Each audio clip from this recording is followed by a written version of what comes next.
தினம் நம்முடைய ஆழியார் ஜூம் இணைப்பிலே சிறப்பு சிந்தனை விளக்கமாக ஆக்கினையில் பிரம்மாண்டம் என்ற தலைப்பிலே பல விளக்கங்களை நமக்கு வழங்குவதற்காக நம்மோடு இணைந்திருக்கிறார் மதிப்பிற்கும் மரியாதைக்கும் உரிய துணை பேராசிரியர் மா அருணாச்சலம் ஐயா அவர்கள். ஐயாவை பற்றிய அறிமுகத்தோடு நிகழ்ச்சிக்குள் செல்லலாம். துணை பேராசிரியர் மா அருணாச்சலம் ஐயா அவர்கள் ராஜபாளையத்தை சேர்ந்தவர்கள். கடந்த 8 வருடங்களாக மனவளக்கலையில் தன்னை ஈடுபடுத்திக் கொண்டு அருட்சேவை செய்து வருகிறார்கள். கல்வி தகுதியாக யோகமும் மனித மாண்பும் கல்வியில் டிப்ளமோ மற்றும் அட்வான்ஸ் டிப்ளமோ முடித்துள்ளார்கள். சொந்த தொழிலாக தானிய வியாபாரம் செய்து வருகிறார்கள். ராஜபாளையம் மனவளக்கலை மன்றத்தின் பொறுப்பாசிரியராகவும் இருந்து வருகிறார்கள். பல பள்ளி கல்லூரிகளுக்கும் பல வெளியூர்களுக்கும் சென்று மனவளக்கலை வகுப்புகளை நடத்தி வருகிறார்கள்.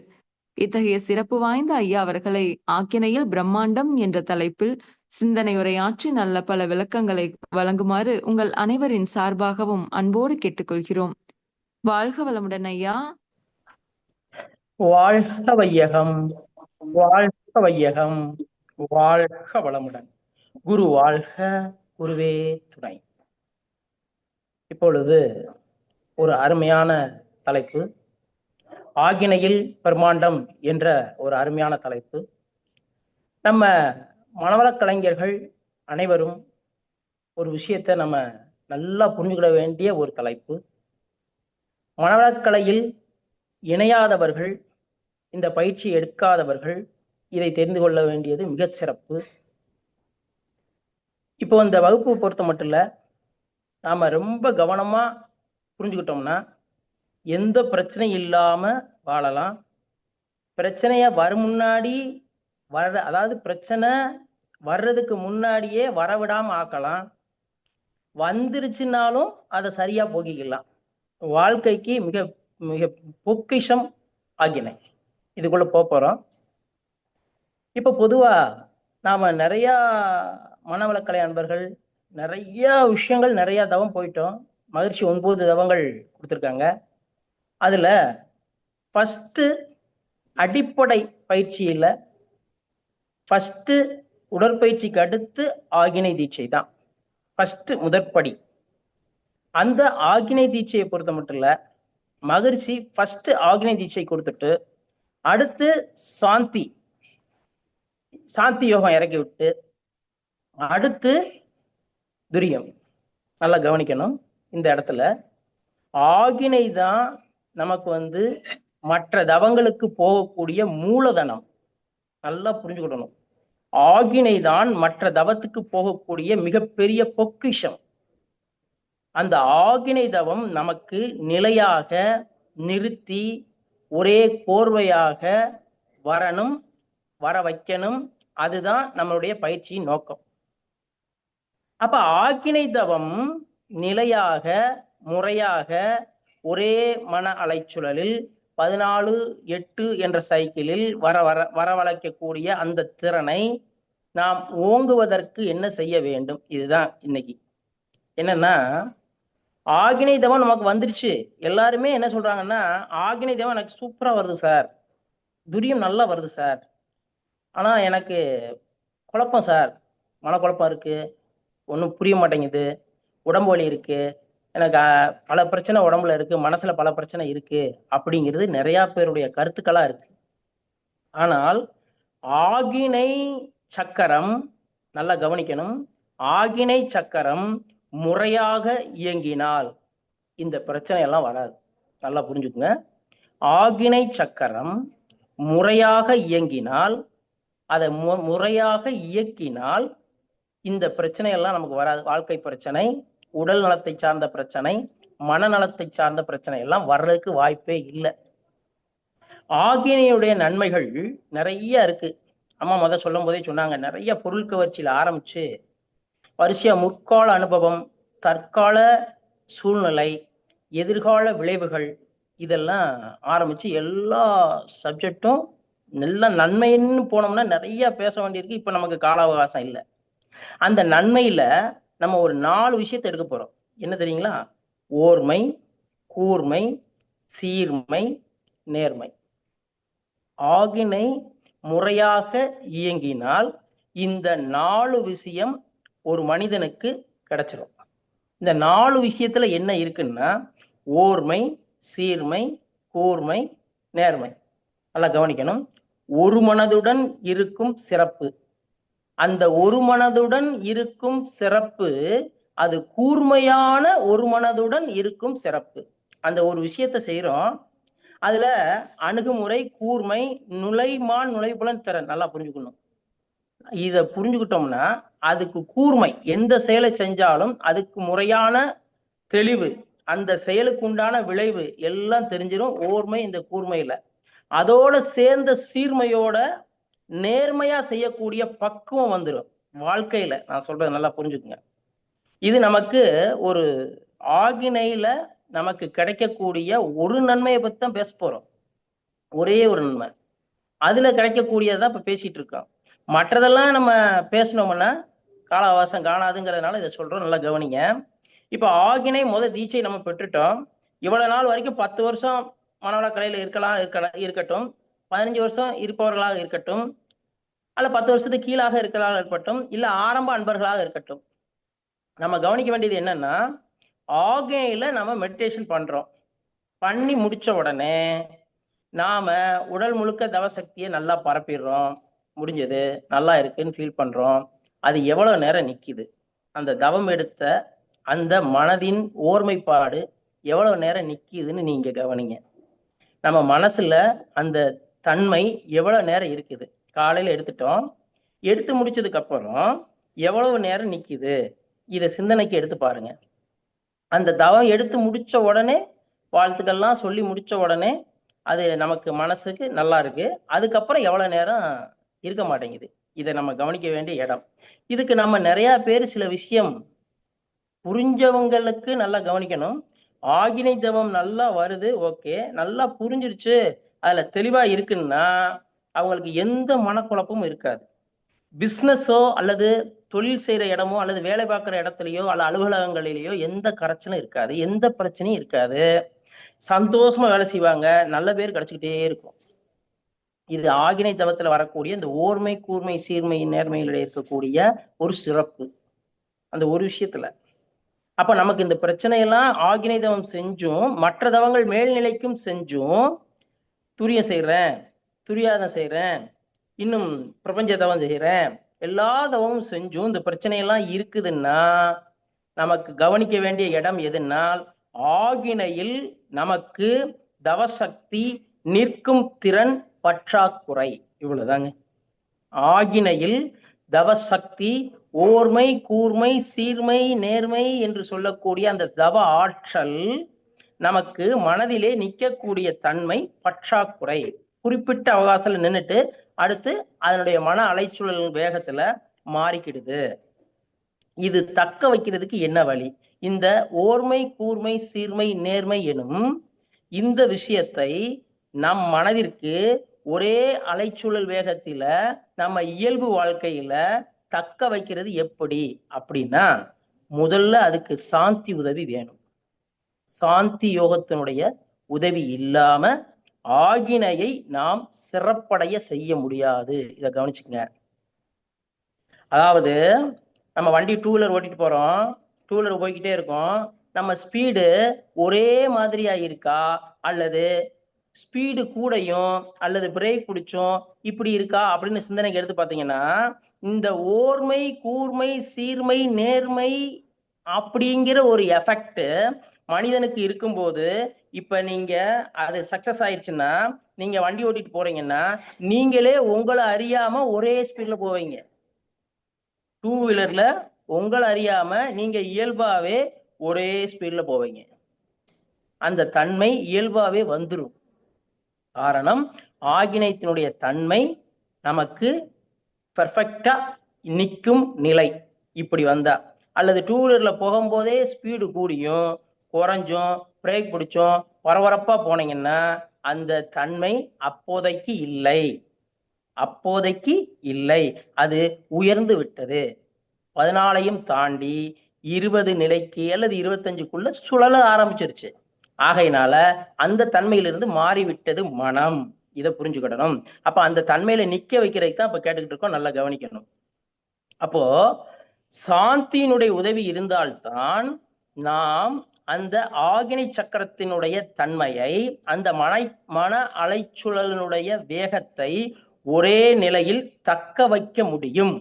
இதை தக்க வைத்து எப்போது நமக்கு இது சக்சஸ் ஆகிறது உணர்கிறோமோ, ஒவ்வொரு மனவள கலைஞர்களும் இதை உணர்கிறார்களோ, அப்பொழுது சாந்தி தவம் பிரமாதமாகவும் வரும், துரிய தவத்தில் நிற்க முடியும், பிரபஞ்ச தவத்தில் களத்தில் ஆழ்ந்து செல்ல முடியும். மன மகிழ்ச்சியோடு, இதுல கவனிக்க வேண்டியது என்னன்னா, மன மகிழ்ச்சியோடு தவத்தில் ஈடுபாடோடு சந்தோஷமா செய்யக்கூடிய தவ ஆர்வம் வந்துவிடும். நல்லா புரிஞ்சுங்க. என்ன காரணம்னா, அதுல ஒரு சுகம் காண்றோம். என்ன சுகம் அப்படின்னா, தூங்காமல் தூங்கி சுகம் காண்பது எப்போது? இது எல்லாத்துக்கும் தெரிஞ்ச கவி, இருந்தாலும் இந்த இடத்துல சொல்ல வேண்டியிருக்கு. அப்போ அந்த சுகத்தை இந்த மனம் அடைந்தவுடன் அந்த சுகத்தை தக்க வைத்துக் கொள்கிறது.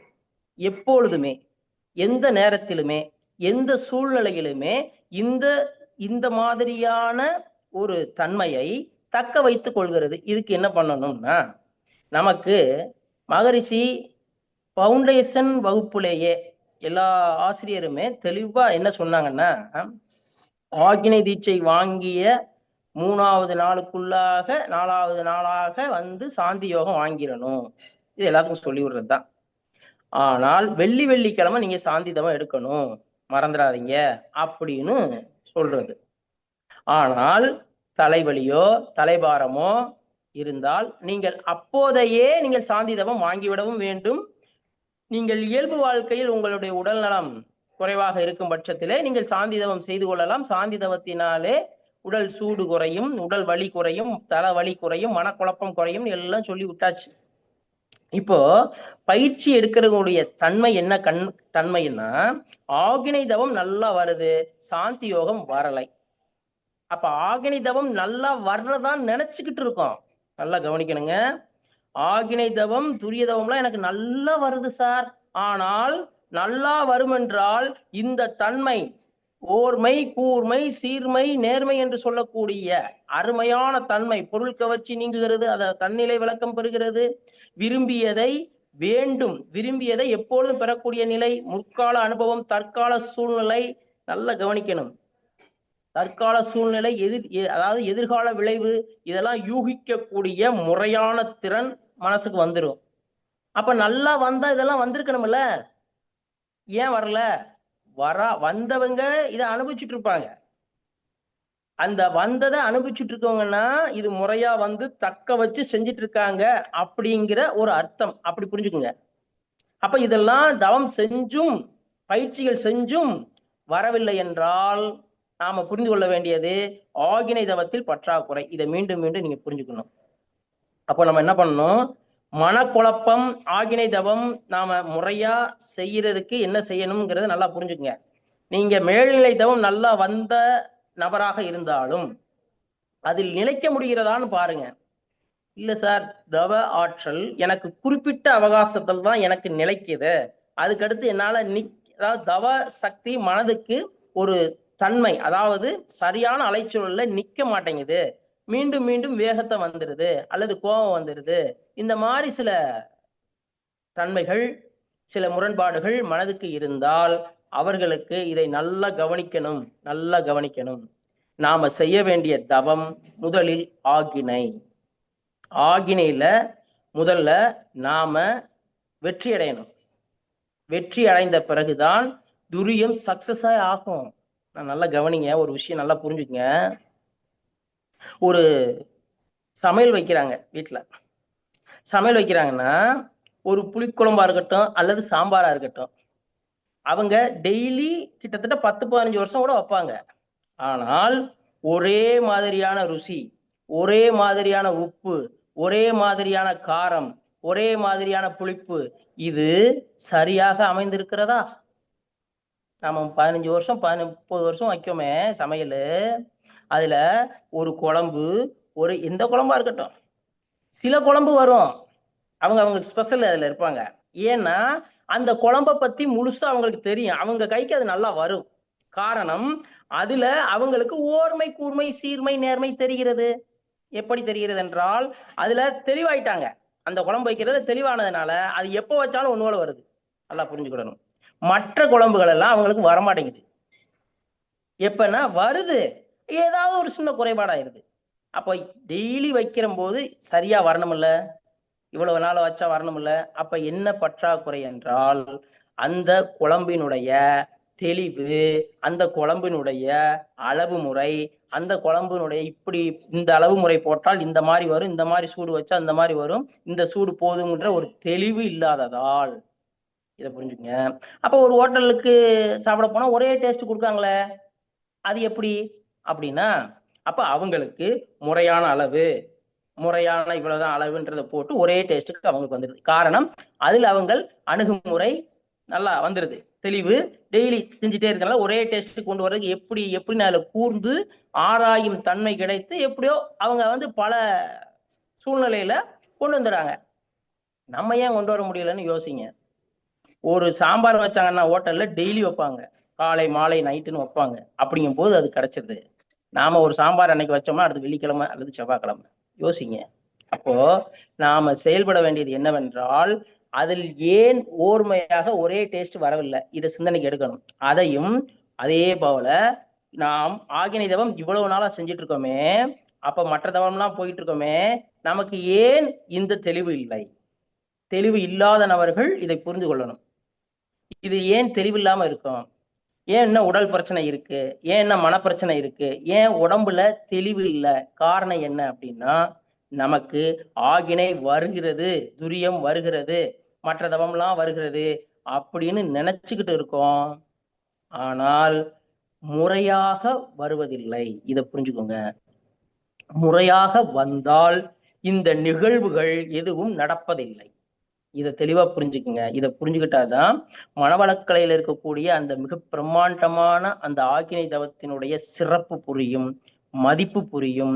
அது தெளிவு தெரிஞ்சதுக்கு அப்புறம் தான் அடுத்த செக்ஷனுக்கு நம்ம போறதுக்கு ஈஸியா இருக்கும்.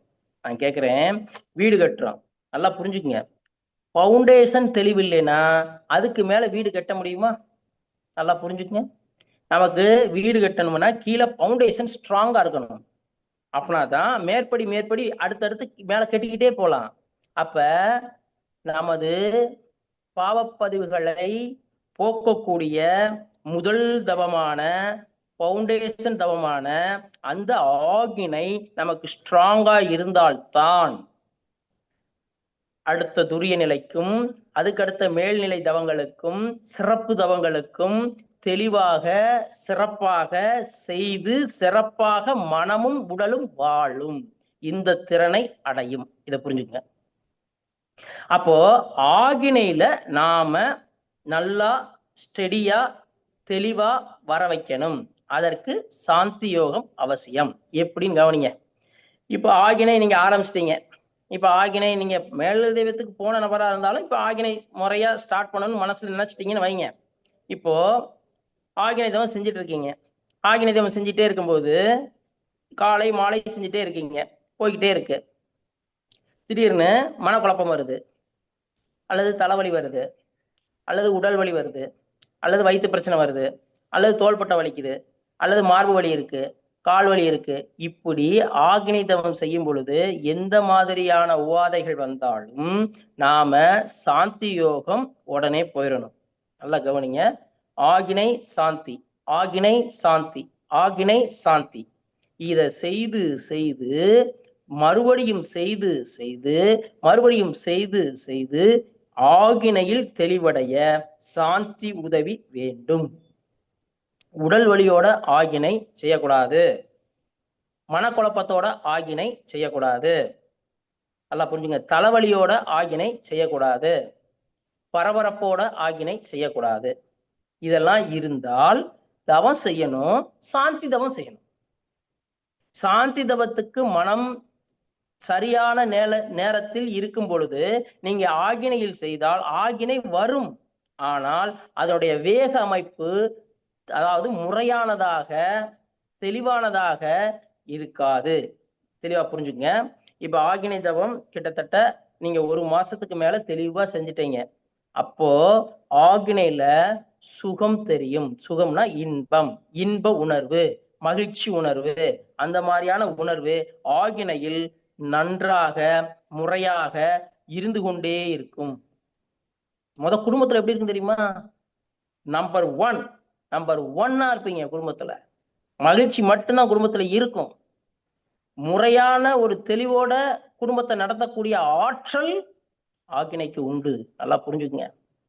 அப்ப குடும்பத்தை வழிநடத்தக்கூடிய மிகப்பெரிய சக்தி மனிதனுக்கு எப்பொழுது கிடைக்கிறதோ, நல்லா கவனிங்க, நமதுடைய வினைப்பதிவுகள் 70-80% குடும்பத்துலதான் இருக்கு. நல்லா புரிஞ்சுக்குங்க. வெளியே இருக்கிறதெல்லாம் 20-30% தான். ஆனால் குடும்பத்துலதான் நம்மளுடைய வினைப்பதிவுகள் அத்தனையும் கழிக்கக்கூடிய ஆற்றல் பெற்றவர்கள் குடும்ப உறுப்பினர்கள். நல்லா மறந்துடாதீங்க. வினைப்பதிவுகளை முறையாக, தெளிவாக, சிறப்பாக, மகிழ்ச்சியாக கழிக்க வேண்டும் என்று விரும்பினால் குடும்ப உறுப்பினர்கள் தான் அதற்கு மூல காரணம். அவர்களை வைத்துதான், அவர்கள்தான் நம்மளுடைய வினைப்பதிவுகளை முறையாக, தெளிவாக, மகிழ்ச்சியாக போக்க வைக்கக்கூடிய திறன் படைத்தவர்கள் என்பதை உணர வேண்டும். இதை புரிஞ்சுக்குங்க.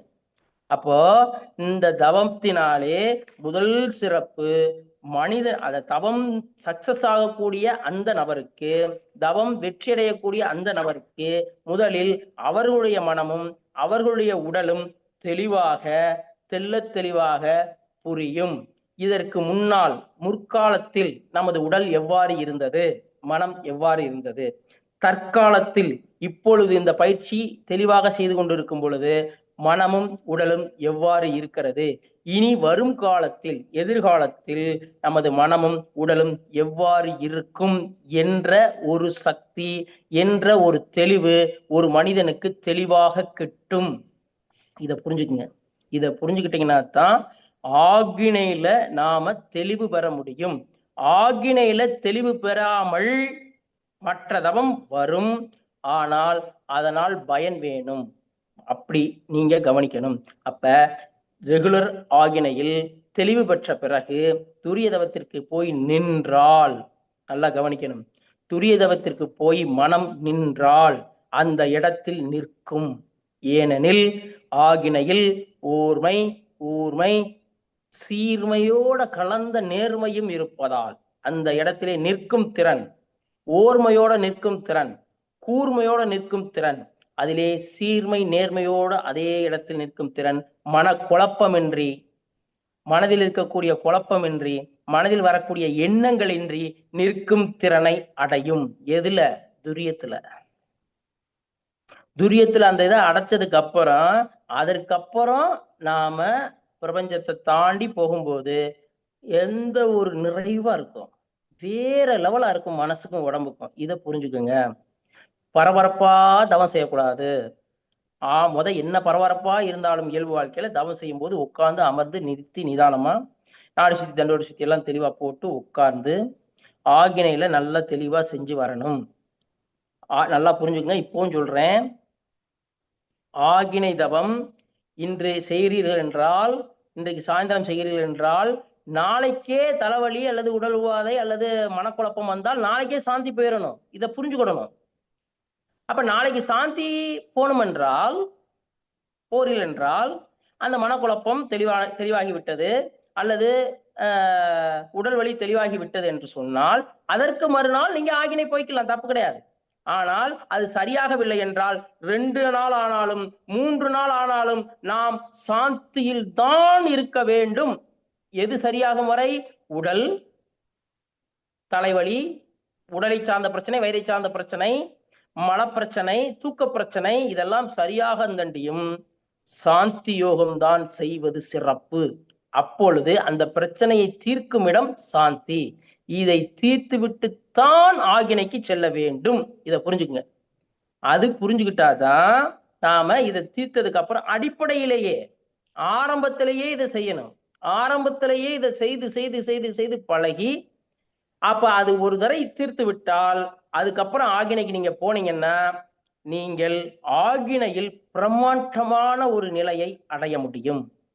ஒரு மிகப்பெரிய மகிழ்ச்சி உணர்வு, ஒரு மிகப்பெரிய ஒரு தன்மை, பிரம்மாண்ட தன்மை ஆகினையில் உணர்ந்து தெளிந்து அப்புறம் பாருங்க, நம்மளுடைய செயல்கள் பூரா ஒழுங்குபடுத்திடுவோம்.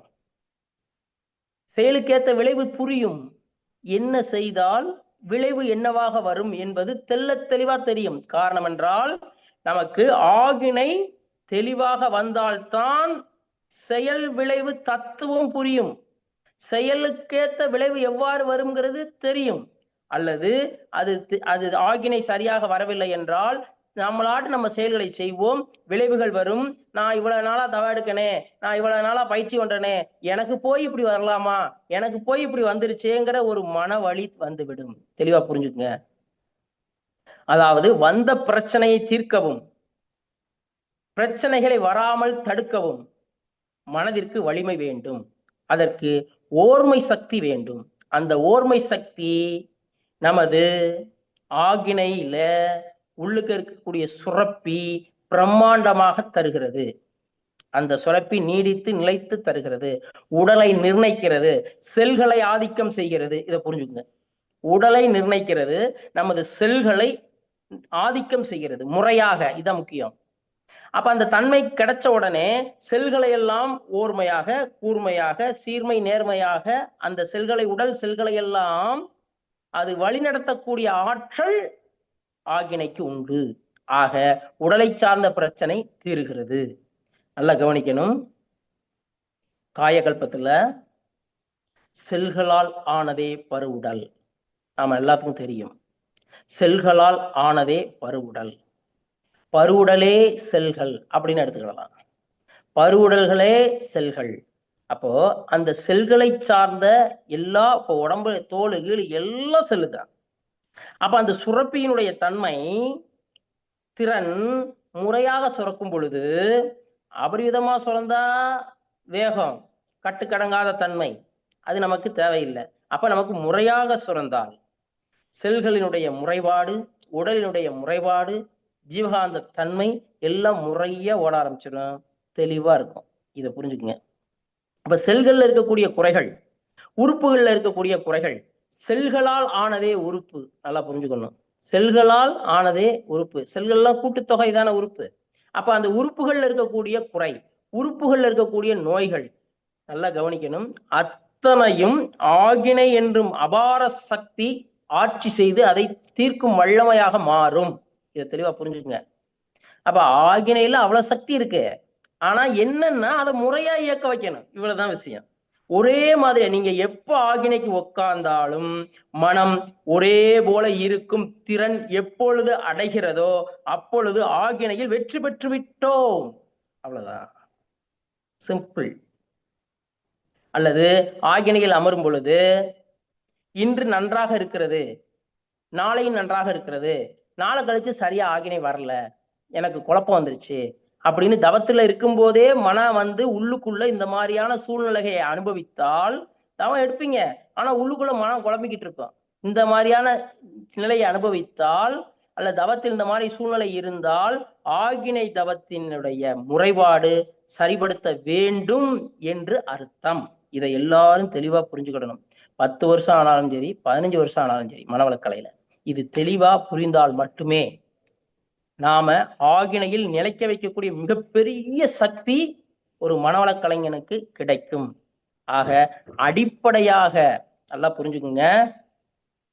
இன்னைக்கு மரம் வெட்ட போனாலும், நாம வெட்ட போற அருவாள் அல்ல பழத்தை கீற போனாலும் வெட்டக்கூடிய கத்தி கூர்மையாக இருக்கணும். எப்படி இருக்கணுங்க? கூர்மையா இருக்கணும். இருந்தாதான் ஒரு வெட்டுல வெட்டும். நல்லா புரிஞ்சுக்குங்க. அப்போ நாமளுடைய மனம் கூர்மையாக இருக்க வேண்டும். கூர்மையாக இருந்தால் மட்டுமே நாம் அடுத்தடுத்த நிலைக்கு நல்ல முறையிலே செல்ல முடியும். இதை தெளிவா புரிஞ்சுக்குங்க. மனவளக் கலைஞர்கள் நோயால் அவதிப்பட வேண்டிய அவசியம் இல்லை. ஏனெனில் நோய்களை தீர்க்கும் பயிற்சிகளே மனவளக்கலை பயிற்சிகள். நாம அடிப்படையா இருக்கக்கூடிய இந்த ஆகினையில நிலைத்திருக்க முதல்ல முடிவு செய்யணும். அதுக்கு சாந்தி யோகம் வேண்டும். நல்லா புரிஞ்சுக்கங்க. அடுத்து இன்னொரு முறை இன்னொரு விஷயம் நல்லா புரிஞ்சுக்க வேண்டியது என்னன்னா, இப்போ ஆகினை தவம் நீங்க தெளிவா ஒரு வாரம் 10 நாள் ஒரே மாதிரியா வந்துருச்சு சார், தெளிவா வந்துருச்சு சார் அப்படின்னா, எப்பயுமே தெளிவா வந்துருச்சு அப்படின்னா எப்பயும் போல ரெகுலரா வெள்ளிக்கிழமை சாந்தி போயிடணும். நல்லா புரிஞ்சுக்குங்க. தெளிவா 2 நாள் வந்து 3ஆவது நாள் வரலைன்னா 3ஆவது நாளே சாந்தி போயிடணும். இதை புரிஞ்சுக்குங்க. இது தெளிவா இந்த சாந்திக்கும் ஆகினைக்கும் உள்ள தன்மை, இது இறங்குபடி என்ன நடக்குதுன்னா உள்ள நம்ம புரிஞ்சுக்கிட வேண்டியது இதுல என்னன்னா, அப்ப ஆகினை தவம் செய்ய செய்ய ஏற்கனவே செய்து செய்து தலைவலியால் அல்லது மனக்குழப்பத்தால் இருக்கும் அன்பர்கள் சாந்தி யோகமே வரலங்கிறாங்க. நல்லா புரிஞ்சுக்குங்க. சாந்தி யோகமே கீழே வர முடியல. சாந்தி யோகத்துல எனக்கு வந்து உணர்வு தெரியல. சாந்தி யோகத்துல உணர்வு தெரியலாத அளவுல தலையினுடைய தன்மை, தவசக்தியினுடைய வேறுபாடு கொஞ்சம் வேகம் ஆகிவிட்டது. இவ்வளவுதான். தவ வேகம் வேறுபாடாகி கொஞ்சம் மாற்றமாகிவிட்டது. அதை சரிபடுத்தணும், நேர்படுத்தணும். அதற்கு முறையான பயிற்சி தான் சாந்தி. அப்ப அந்த சாந்தியை அடிப்படையிலே ஆரம்பத்திலே நிறைய அன்பர்கள் வெள்ளிக்கிழமை தானே சாந்தி சொல்லியிருக்காங்க, வெள்ளிக்கிழமை தானே நம்ம எடுக்கணும் அப்படின்னு மனசுல ஃபிட் ஆகி வெள்ளிக்கிழமை அன்னைக்கு மட்டும்தான் எடுக்கிற மாதிரி ஒரு மனநிலை வந்துருச்சு. நல்லா புரிஞ்சுக்கங்க. அப்போ வெள்ளிக்கிழமை செய்யணும்னு முடிவு பண்ணவங்க வெள்ளிக்கிழமை வேற ஏதாவது குடும்ப சூழ்நிலை எது வந்துட்டா அன்னைக்கு செய்ய விட்டுட்டாங்கன்னா அடுத்த வெள்ளிக்கிழமை இப்படியே மனநிலை நிறைய பேத்துக்கு மாறி சொல்றாங்க. சொல்றதுனால இதை சொல்றோம். அப்ப அந்த மாதிரியா வந்தா எப்படி பிறகு சாந்தி யோகம் வராமல் எப்படி ஆகினை சக்சஸ் ஆகும்? நல்லா கவனிங்க. மகரிஷி நம்மளுடைய குரு பிரான் சாதாரணமான ஆள் அல்ல, சாதாரணமான நபர் அல்ல, தந்தை. நல்லா கவனிக்கணும். அவரு ஆகினை கொடுத்துட்டு எதுக்கு அடுத்து சாந்தி, அதுக்கடுத்து துரியம் போகணும், சிந்தனைக்கு எடுக்கணும்ல. நம்மளும் எதுக்கு போகணும் அப்படின்னா, ஆகினை செய்து சாந்தி செய்து நீ ஆகினையிலும் சாந்தியிலும் சிறப்படைய வேண்டும். சாந்தி யோகத்தில் மனதை உடலை மனதை அதாவது வேகத்தன்மையை குறைத்து, ஆகினையில் வேகம் வந்தால் வேகம் வரும் அன்பர்களுக்கு வேகத்தன்மையை குறைத்து சாந்தி யோகம் செய்தால் வேகம் குறைந்துவிடும். அடுத்து மீண்டும் ஆகினை செல், மறுபடியும் வேகம் வந்தால் மறுபடியும் சாந்தி வந்துவிடு, மறுபடியும் ஆகினைக்கு செல், மீண்டும் வேகம் வந்தால் சாந்திக்கு வந்துவிடு. இப்படி பயிற்சிகளை தொடர்ச்சியாக செய்து வர முறையான ஆகினை நமக்கு தெளிவான சுரப்பி முறையாக அளவோடு சுரக்கக்கூடிய தன்மை கிட்டும். நான் சொல்றேன் கேளுங்க. சைக்கிள் பழகுறீங்க, 2 வீலர் பழகுறோம், எவ்வளவு நாள்ல வருது? சிலருக்கு 1 வாரம் ஆகுது, சிலருக்கு 10 நாள் ஆகுது. எவ்வளவு கஷ்டப்படுறோம். அதை டக்கடிக்க வேண்டி இருக்கு, இப்படி ஓட்டுறோம், எவ்வளவு கஷ்டப்படுறோம் பாருங்க. ஆனா பழகுனதுக்கு அப்புறம் நாம அந்த கஷ்டத்தை அனுபவிக்கிறோமான்றது கவனிங்க. அப்போ ஆகினையில் பழகிவிட்டால் மற்ற தவங்கள் எல்லாம் தூசு மாறிங்க. ஆகினை தெளிவாகிவிட்டால் அடிப்படையான அந்த ஆகினை மிகப்பெரிய பிரம்மாண்ட சக்தி தெளிவாகிவிட்டால், பிட்யூட்டரி என்று சுரப்பி மிக பிரம்மாண்டமாக முறையாக சுரந்து விட்டால் மற்ற தவம்லாம் ஈஸியா வரும். எப்போ உட்கார்ந்தாலும் தவம் வரும். எப்பவுமே தவத்துல ஒரு ஈடுபாடு இருக்கும். எப்பவுமே தவம் எடுக்கிறதுக்கு மனம் மகிழ்ச்சி அடையும். இதெல்லாம் ஆகினை தவம் வந்து சிறப்பா அமைஞ்சவங்க அனுபவிக்க வேண்டிய ஒரு சிறப்பு. இது தெளிவா மனவள கலைஞர்கள் புரிந்து கொள்ள வேண்டும். இதை புரிந்து கொண்டால் ஆகினையினுடைய சிறப்பு புரியும். ஆகினையினுடைய சிறப்பு எப்பொழுது விளங்குகிறதோ, எப்பொழுது புரிகிறதோ, மற்ற தவத்தினுடைய சிறப்புகளும் புரியும். அது மட்டுமல்ல, இன்னும் தவ விளக்கங்கள் தெளிவாக புரியும். அது முறையாக முறைப்படுத்துவோம். நல்லா புரிஞ்சுங்க. நம்ம தவ விளக்கம் எல்லாம் கேட்கிறோம், அல்ல தத்துவ விளக்கங்கள்லாம் கேட்கிறோம். ஆனால் முறைப்படுத்த வேண்டும் என்று நினைப்போம். ஆனால் முறைப்படுத்துகிறோமான்னு நம்ம உள்ளத்துல நீங்க கேளுங்க. தவ விளக்கம் அல்லது தத்துவ விளக்கம் இவ்வளவு நாளா நம்ம கேட்கிறோமே, இவ்வளவு நாளா கேட்ட விளக்கங்களை எல்லாம் நம்மளால் முறைப்படுத்த முடிகிறதா? அதாவது ஏற்கனவே முன்னாடி இப்படி செஞ்சோம், இப்ப இப்படி இருக்கோம், இனிமே இப்படி இருக்க போறோங்கிறது தெரிந்தும் கூட சில விஷயங்கள் தெரிந்தும் கூட நம்மளால் முறைப்படுத்த முடிந்ததா அப்படின்னு உங்க உள்ளத்துல, உங்களுடைய உள்ளத்தில் கேளுங்கள். கருமையத்துல கேளுங்க, மனசுட்ட கேட்டு பாருங்க. இதை நீங்கள் முறைப்படுத்தி விட்டீர்கள், நல்லா கவனிக்கணும். இதை முறைப்படுத்தி கொண்டு இருக்கிறீர்கள் என்றால் நீங்கள் உங்களுக்கு ஆக்கினையுடைய தன்மை நல்ல முறையிலே தெளிவாகி கொண்டு இருக்கிறது என்று புரிஞ்சுக்குங்க. நம்ம நல்ல தெளிவா போய்கிட்டு இருக்குன்னு புரிஞ்சுக்குங்க. இதை புரிஞ்சுக்கிடணும். இதை புரிஞ்சுக்கிடாம நாம அடுத்தடுத்து காலையில எந்திரிச்ச உடனே நல்லா கவனிங்க. சில பேர் திங்கக்கிழமை, செவ்வாய்க்கிழமை, புதன்கிழமை, வியாழக்கிழமை, வெள்ளிக்கிழமை, சனிக்கிழமை ஒவ்வொரு தவம் வரிசையா எழுதி வச்சிருவாங்க. எழுதி வச்சுட்டு சனிக்கிழமை ஆனா இந்த தவம், செவ்வாய்க்கிழமை ஆனா இந்த தவம், புதன்கிழமை ஆனா இந்த தவம், அவங்கள ஆட்டு வரிசையா போறது. நான் கவனிங்க, தவம் எந்தெந்த தவம் எந்த நேரத்திலே எந்த முறையிலே எடுக்க வேண்டும் என்பது கூட முறைப்படுத்த வேண்டும். நமக்கு தெரியணும், நம்ம உடலுக்கு தெரியணும், மனசுக்கு தெரியணும். இன்னைக்கு காலையில எந்திரிச்சிட்டீங்கன்னா இன்னைக்கு என்ன தவம் செய்ய வேண்டும் என்பது உங்கள் உடலை கேளுங்கள், உங்கள் மனதை கேளுங்கள், அது சொல்லும். நீங்கள் எந்திரிச்ச உடனே உடல் வலி இருக்கிறது, மன வலி இருக்கிறது, உடல் ரொம்ப டயர்டா இருக்குதுன்னா நீங்க சாந்தி யோகத்திற்குத்தான் உடம்பு தயாராகி விட்டது. அன்னைக்கு நீங்க செவ்வாய்க்கிழமையா கூட இருக்கலாம், அன்னைக்கு நீங்க துரிதம் எழுதி வச்சிருப்பீங்க அல்ல துரியாதிதான் எழுதி வச்சிருப்பீங்க, வீட்டுல இருக்கலாம். அப்படி இருக்கிறவங்க எப்பயும் போல மறுபடியும் அந்த கோட்பாடு படி போகணும்ட்டு நீங்க எப்பயும் போல போயிட்டே இருப்பீங்க. ஆனா அந்த உடல் தவத்தின் போது மட்டுமே அல்லது தவம் செய்த சில மணி நேரங்கள் மட்டுமே மனமும் உடலும் ஒரு நிலையில் நிற்கும் திறன் இருக்கும். ஆனால் நிலையாக நிற்கும் திறன் இருக்கிறது கடினம். இதை புரிந்து கொள்ளுங்கள். ஆகையால் நீங்கள் காலையில் எழுந்தவுடன் மனமும் உடலும் எவ்வாறு இருக்கிறது? சிறப்பாக இருக்கிறதா? ஆரோக்கியமாக இருக்கிறதா? திடமாக இருக்கிறதா? நீங்கள் ஆகினையில் நின்று தெளிவு கிடைத்து விட்டதா? இதெல்லாம் முடிச்சதுக்கு அப்புறம் தான் நீங்க துரியத்துக்கே போகணும். நான் ஒண்ணு கேட்கிறேன், ஒண்ணு சொல்றேன், புரிஞ்சுங்க. வீட்டுக்கு ஜாமான் வாங்க போறோம், கடையில எல்லாம் தேவை, எல்லாத்தையும் வாங்கிடுவோம். ஆனா எல்லாம் தேவை, மாசம் என்ன தேவையோ அல்ல வாரம் என்ன தேவையோ எல்லாத்தையும் வாங்கிட்டு வந்துருவோம். ஆனால் அன்னன்னைக்கு என்ன தேவையோ அதை மட்டும் தான் யூஸ் பண்ணுவோம். ஒரே நாள்ல யூஸ் பண்ண மாட்டோம். என்னன்னைக்கு என்னென்ன வேணுமோ அதை தான் யூஸ் பண்ணுவோம். அது மாதிரி மனவளக்கலை அடிப்படை பயிற்சியில எல்லாம் கொடுக்கப்பட்டது. அடுத்து அகத்தாய் 1, 2, 3 எல்லாம் கொடுக்கப்பட்டது. எல்லாம் வாங்கிட்டீங்க. உங்களுக்கு எப்போது எந்த மனநிலையில் எந்த உடல் நலத்தில் எது வேண்டுமோ அப்பொழுது பயன்படுத்தக்கூடிய திறன் இன்னைக்கு நிலைமைக்கு எல்லாத்துக்கும் கேள்விக்குறியா இருக்கு. நல்லா புரிஞ்சுக்குங்க.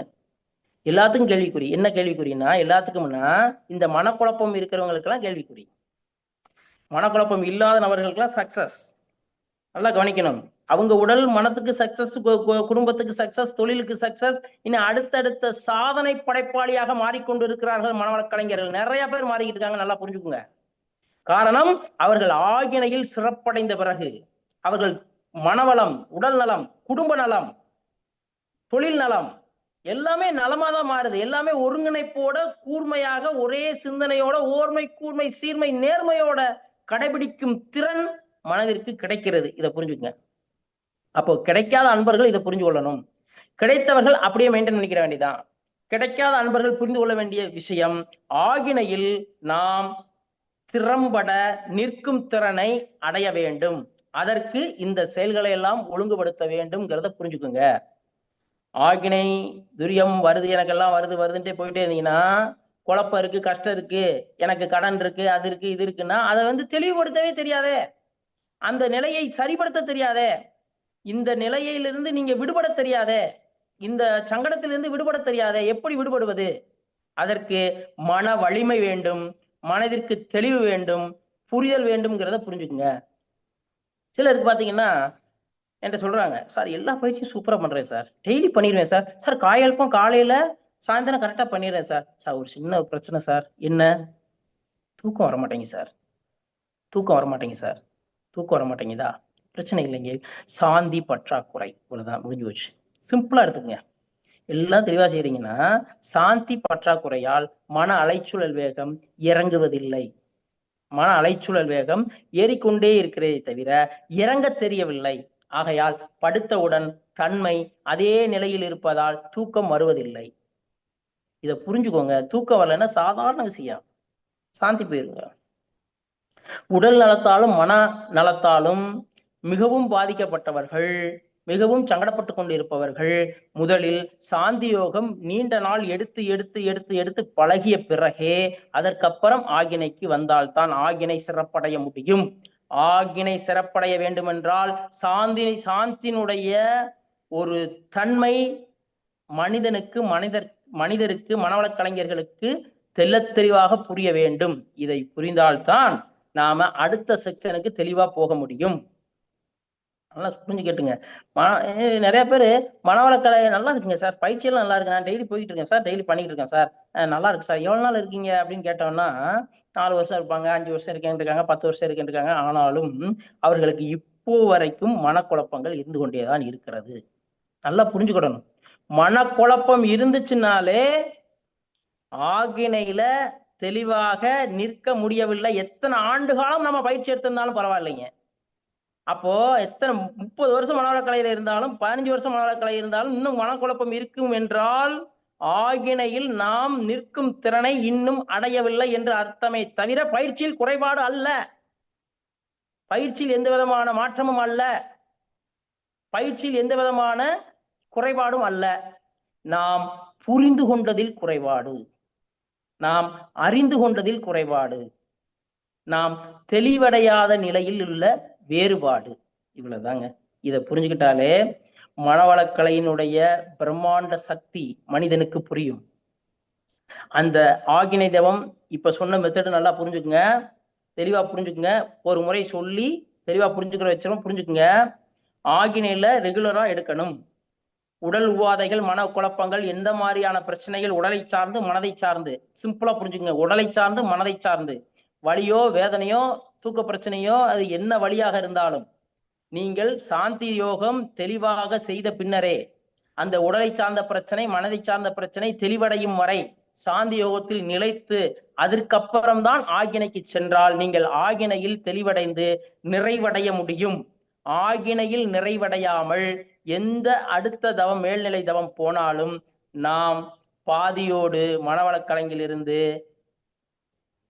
ஜெயிக்க முடியாது.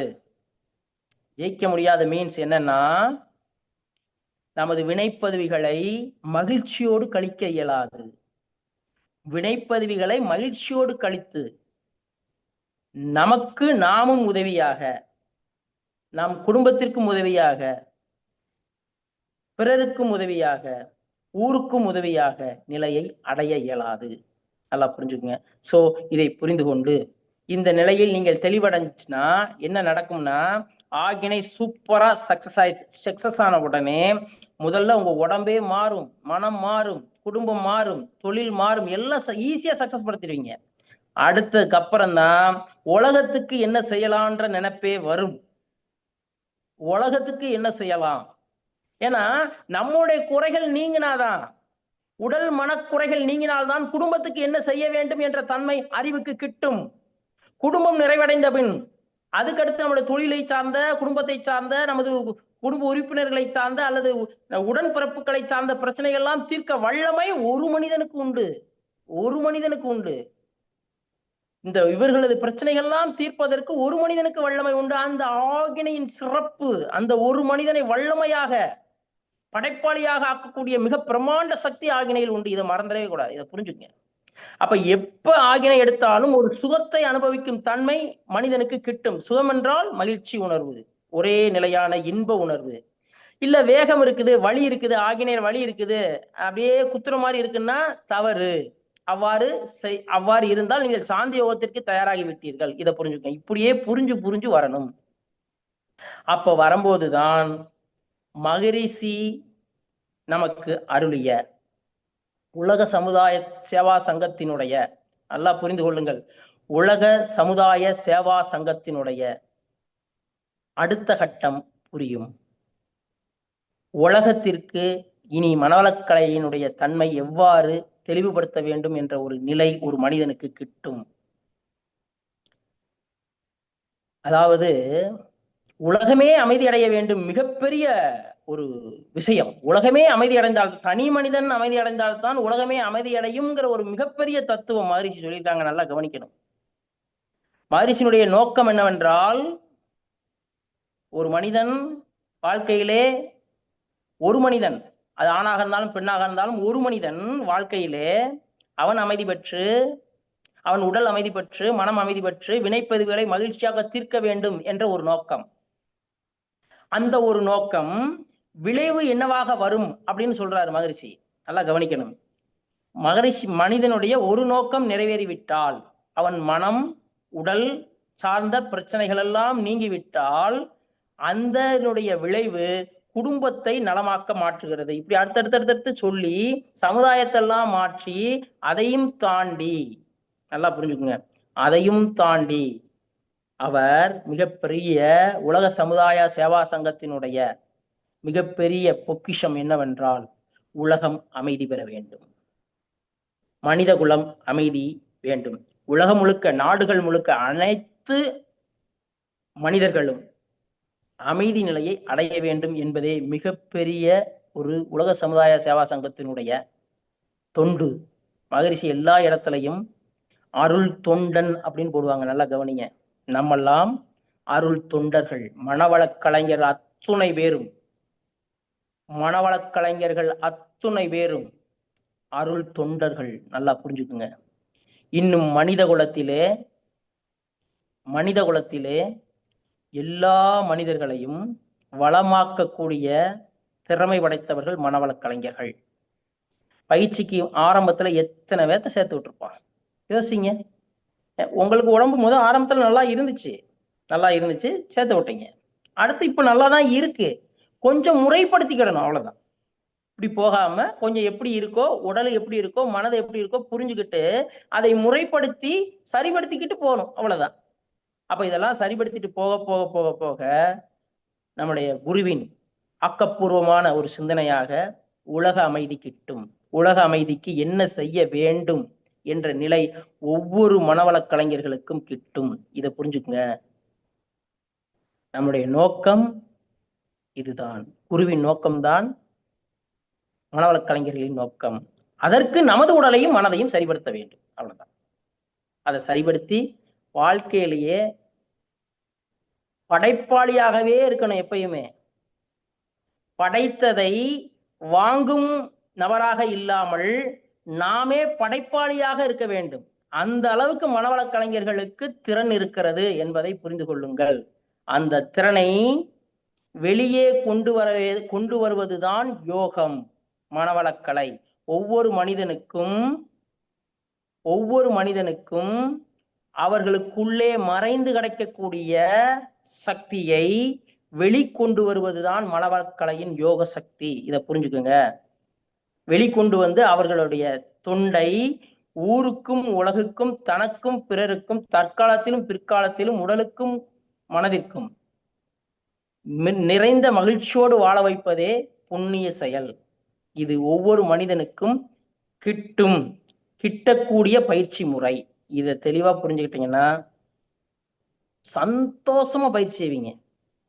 இல்லைன்னா ஐயோ பயிற்சி வேற செய்ய வேண்டியிருக்கே, ஐயோ எனக்கு வேலை வேற இருக்கு, ஐயோ பசை வேற பிடிக்க வேண்டியிருக்கேன்னு பயிற்சி செய்யணுங்கிறதுக்காண்டி பரபரப்பா செஞ்சுட்டு பரபரப்பா ஓடக்கூடிய நிலை வந்துடும். பரபரப்பா செஞ்சு பரபரப்பா ஓடக்கூடிய நிலை வந்துச்சுன்னா எப்படி சரியாக இருக்கும்? அடிப்படையிலேயே தெளிவா சொல்லிட்டாங்க. மகரிஷி சொல்லி கொடுக்கும் போதே தெளிவா சொல்லியிருக்காங்க. என்னன்னா, எந்த பயிற்சி செய்யும் பொழுதும், மனவளக்கலை பயிற்சிகள் எந்த பயிற்சி செய்யும் போதும் மனம் அமைதியாக, வேக உணர்வு இல்லாமல், அழுத்த உணர்வு இல்லாமல், உடற்பயிற்சியவே அப்படி சொல்லியிருக்காங்க. வேக உணர்வு இல்லாமல், அழுத்த உணர்வு இல்லாமல் நிறுத்தி நிதானமாக செய்ய வேண்டும். இத சொல்லியிருக்காங்க. நீங்க கவனிங்க. அப்ப ஆகினையில் ஓர்மை, கூர்மை, சீர்மை, நேர்மை வந்து விட்டால் நமக்கு இந்த உடற்பயிற்சி செய்யும் போது இதெல்லாம் வரணும்ல. ஒரே வேகம் வரணும் உடற்பயிற்சியில. நல்லா கவனிங்க. உடற்பயிற்சி செய்யறோம், நம்ம பயிற்சி செய்யறதுலயே நிறைய வேகத்தால தவறு வரும். உடற்பயிற்சி செய்யும் போதே வேகத்தால தவறு வரும். என்ன வேகத்தாலனா மனதினுடைய மன அலைச்சுழற்சி அதிகத்தாலே உடற்பயிற்சி செய்யும் பொழுது தவறுகள் வரும். அப்ப அது எப்பொழுது புரிய? நான் கேட்கிறேன், ஒரு நபர் மனவள கலைஞர்கள் கைப்பயிற்சியில் ஆரம்பித்து உடலை தளர்த்தும் பயிற்சி வரை ஒரே மனதுடன், நல்லா கவனிக்கணும், ஓர்மையுடன், சிந்தனை இல்லாமல், ஆபீஸ் சிந்தனை, குடும்ப சிந்தனை அல்லது சமையல் சிந்தனை இல்லாமல் நாம் செய்ய முடிகிறதான்னு கவனிங்க. உடற்பயிற்சியை செய்ய முடியுதான்னு பாருங்க. உடற்பயிற்சியவே அந்த மாதிரி செய்ய முடியலைன்னா ஆகினையில் பற்றாக்குறை. இவ்வளவுதாங்க. ஆகினை சக்தியை நிலைக்கும் நிறுத்தி வைக்கும் திறன் பற்றாக்குறை. அவ்வளவுதான், பெரிய விஷயம்லாம் இல்லை. அதை சரிப்படுத்திக்கலாம். குழம்பாதீங்க, இப்படியாச்சு அப்படியாச்சு நினைச்சிடாங்க. எல்லாத்தையும் சரிப்படுத்தக்கூடிய வல்லமை ஆகினைக்கு உண்டு. இவ்வளவுதான். அப்ப அந்த உடற்பயிற்சியை கைப்பயிற்சியிலிருந்து உடலை தளர்த்தும் பயிற்சி வரை ஒரே வேகத்தில் செய்ய முடிகிறதா? இதை கவனிங்க. காயகல்பத்தை 10 அஸ்வினி முத்திரையை முறையாக 5 நொடி அவகாசத்தில் இறுக்கி பிடித்து காயகல்ப பயிற்சியை செய்ய முடிகிறதா? வேகமாக செய்கிறோமா என்பதை உள்மனதுடன் செய்யும் பொழுது உணர வேண்டும். இது எப்பொழுது வேகமாக இருக்கிறதோ அப்பொழுது உடல் சாந்திக்கு தயாராகிவிட்டது. இதை புரிஞ்சுக்கோங்க. இதெல்லாம் புரிந்து கொண்டு உடலுக்கு தக்கபடி, மனதிற்கு தக்கபடி நமது மனவளக்கலை பயிற்சிகள் அத்தனையும் கொடுக்கப்பட்டது. உடலை சார்ந்த பிரச்சனைக்கும் மனதை சார்ந்த பிரச்சனைக்கும் எல்லா பயிற்சிகளும் வாரி இறைக்கப்பட்டு விட்டது. அது எப்பொழுது எது வேண்டும் என்பது நாம் புரியாததால், அதில் தெரியாததால் நாம் மீண்டும் மீண்டும் செய்ததையே செய்து பயன் அடையாமல் இருக்கிறோம். மனவளக்கலை பயிற்சியில் எந்த நேரத்தில் எந்த பயிற்சி செய்ய வேண்டும் என்ற ஒரு தெளிவு, அந்த கூர்மை ஆகினைக்கு உண்டு. ஆகினைக்கு உண்டு. இன்னும் தெளிவா புரிஞ்சுக்க, ஆகினைக்கு உண்டு. அந்த ஆகினை எப்பொழுது சிறப்பாக அமைகிறதோ அப்பொழுது நாம் தினமும் செய்யக்கூடிய உடற்பயிற்சியில் ஒழுங்குமுறை வரும். அதாவது முறையாக செய்வோம், ஒரே வேகத்தில் செய்வோம், ஓர்மையுடன் செய்வோம், கூர்மையாக நமது உறுப்புகளை காணலாம். சீர்மை நேர்மையோட செல்கள் வேலை செய்யும். பரபரப்பு இல்லாமல் கூர்மை சீர்மையோட செல்கள் எல்லாம் வேலை செய்யும். அந்த தன்மையெல்லாம் நமக்கு கிட்டும். எதில்? உடற்பயிற்சியில கிட்டும். இதை தெளிவா புரிஞ்சுக்கங்க. புரிஞ்சுக்கிட்டால்தான் நாம் மகிழ்ச்சியோடும் மன நிறைவோடும் வாழ முடியும். பல பேருக்கு பலவிதமான பிரச்சனைகள் இருக்கலாம். துட்டு பிரச்சனை, கடன் பிரச்சனை, தொழில் பிரச்சனை, நோய் பிரச்சனை, அண்ணன் தம்பிகள் பிரச்சனை, இல்ல குடும்ப உறவினர்கள் பிரச்சனை, இப்படி நிறைய இருக்கலாம். நல்லா புரிஞ்சுக்கங்க. அது எதுவுமே பிரச்சனை அல்ல. அது எதுவுமே பிரச்சனை அல்ல. அது பிரச்சனையாக கருதுகிறோம். பிரச்சனையை தீர்க்கும் வல்லமை ஆகினைக்கு உண்டு. அதற்கு சரியான சாவியை தேடும் திறன் ஆகினைக்கு உண்டு. சரியான சாவியை பொருத்தும் ஆற்றல் ஆகினைக்கு உண்டு. இதை புரிந்து கொள்ளுங்கள். அதையெல்லாம் பிரச்சனையை காட்டி பயிற்சிகளை முறைப்படுத்தாமல் விட்டு விடாதீர்கள். பயிற்சிகளை எப்பொழுது முறைப்படுத்துகிறோமோ அப்பொழுது பிரச்சனைகளை தாண்டும் சக்தியும் தீர்க்கும் சக்தியும் வரவிடாமல் செய்யும் சக்தியும் ஒரு மனிதனுக்கு, மனவளக் கலைஞர்களுக்கு கிடைத்தே தீரும். இது மகரிஷியின் வாக்கு, நான் சொல்லல, மகரிஷியின் வாக்கு. அவர் தெளிவா சொல்லிட்டாரு. எனது ஆராய்ச்சி இதில் இருந்து ஒரு மனிதன் விடுபடலாம், இந்த பிரச்சனைகளில் இருந்து மனிதன் விடுபடலாம். வினைப்பதிவுகளை மகிழ்ச்சியாக கழிக்கக்கூடிய மிகப்பெரிய சொத்து ஒரு மனிதனுக்கு கிடைக்கும்னு தெளிவா சொல்லிட்டாங்க. இதை புரிந்து கொண்டால் ஒவ்வொரு மனவளக் கலைஞர்களும் அவர்களுடைய ஆக்கத்திறனில் ஜெயித்து கொண்டே இருப்பார்கள். அவர்களுடைய ஆக்கத்திறனில் ஜெயித்து கொண்டே இருப்பார்கள். ஒவ்வொரு விஷயத்திலும் தோல்வி என்பதே மனவளக் கலைஞனுக்கு இருக்காது. நல்லா புரிஞ்சுக்குங்க. வாழ்க்கையில மனவளக்கலை மனவளக்கலைக்கு வர்றதுக்கு முந்தி நிறைய விஷயத்துல தோத்துருக்கோம். நிறைய விஷயத்துல தோத்துருக்கோம். ஜெயிக்கிறதே மறந்து போச்சு அப்படிங்கிற அளவுல தோத்துருக்கோம். ஆனால் மனவளக்கலைக்கு வந்த பிறகு இல்லையோ எத்தனையோ விஷயத்துல ஜெயிச்சிருக்கோம். எத்தனையோ விஷயத்துல ஜெயிச்சிருக்கோம். இனியும் அந்த மீண்டும் மீண்டும் இனியும் ஜெயித்து கொண்டே இருப்போம். என்ன தவத்தினை அந்த ஆகினையை புரிந்து கொண்டு, ஆகினையினுடைய இந்த பிரம்மாண்ட சக்தியை புரிந்து கொண்டு, இதை தெளிந்து கொண்டால் நாம் தெளிவாக மனநிறைவாக எதையும் எப்படி செய்ய வேண்டும் என்ற ஒரு துணிவோடு, நல்லா புரிஞ்சுக்கோங்க, துணிவு வந்துடும். தெளிவு வந்துட்டாலே எங்களுக்கு துணிவு வந்துடும். துணிவு வந்துருச்சுன்னா ஆட்டோமேட்டிக்கா செஞ்சிருவோம். ஒரு உண்மையில தெளிவு வந்துடணும்ல, அப்ப துணிவு ஆட்டோமேட்டிக்கா வந்துடும். அப்ப நீங்களா இல்லாம நீங்க இறைவனா மாறக்கூடிய தன்மை ஒவ்வொரு மனிதனுக்கும் பெர்மனண்டா கிடைக்கும். அதற்கு பெயர்தான் இறை உணர்வு. இறை உணர்வு.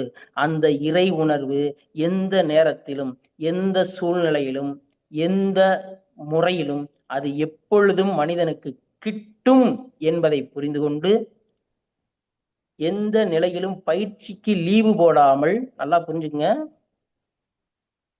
எந்த சூழ்நிலையிலும் பயிற்சிக்கு லீவு போடாமல் முறையாக தினந்தோறும் நமது மனவளக்கலை பயிற்சிகளை முறையாக செய்து வந்தால் நாளுக்கு நாள் நோயிலிருந்து முழுமையாக வெளிவந்து விடலாம். நமது பிரச்சனையிலிருந்து முழுமையாக வெளிவந்து விடலாம். குடும்பத்தில் இன்ப ஊற்று வெளிவந்து கொண்டே இருக்கும். மகிழ்ச்சி ஒரு அருமையான விஷயம் சொல்லுவாங்க, என்ன தெரியுமா? குடும்பத்தில் அறிவுதான் ஆட்சி செய்ய வேண்டும், உணர்ச்சிகள் அல்ல. உணர்ச்சிகள் அல்லாமல் அறிவை வைத்து ஆட்சி செய்யும் குடும்பம் அமையும். ஒவ்வொரு மனிதனுக்கும் அச்சாக அமையும். இது ஆகினையின் ஒரு சக்தி என்பதை புரிந்து கொள்ளுங்கள். இதை புரிந்து கொண்ட பிறகு எல்லா தத்துவங்களும் புரியும். இன்னொன்னு என்ன தெரியுங்களா? முதல் நிலை அகத்தாய்வு புரியும், அதுக்கப்புறம் தான் தவம் புரிஞ்சிச்சு, ஓகே. அடுத்து முதல் நிலை அகத்தாய்வு புரியும். முதல் நிலை அகத்தாய்வுல போனோம், 2ஆம் நிலை அகத்தாய்வு போனோம், 3ஆம் நிலை அகத்தாய்வு போனோம், எல்லாம் போனோம். ஆனால் நல்லா கவனிங்க, போனோம்.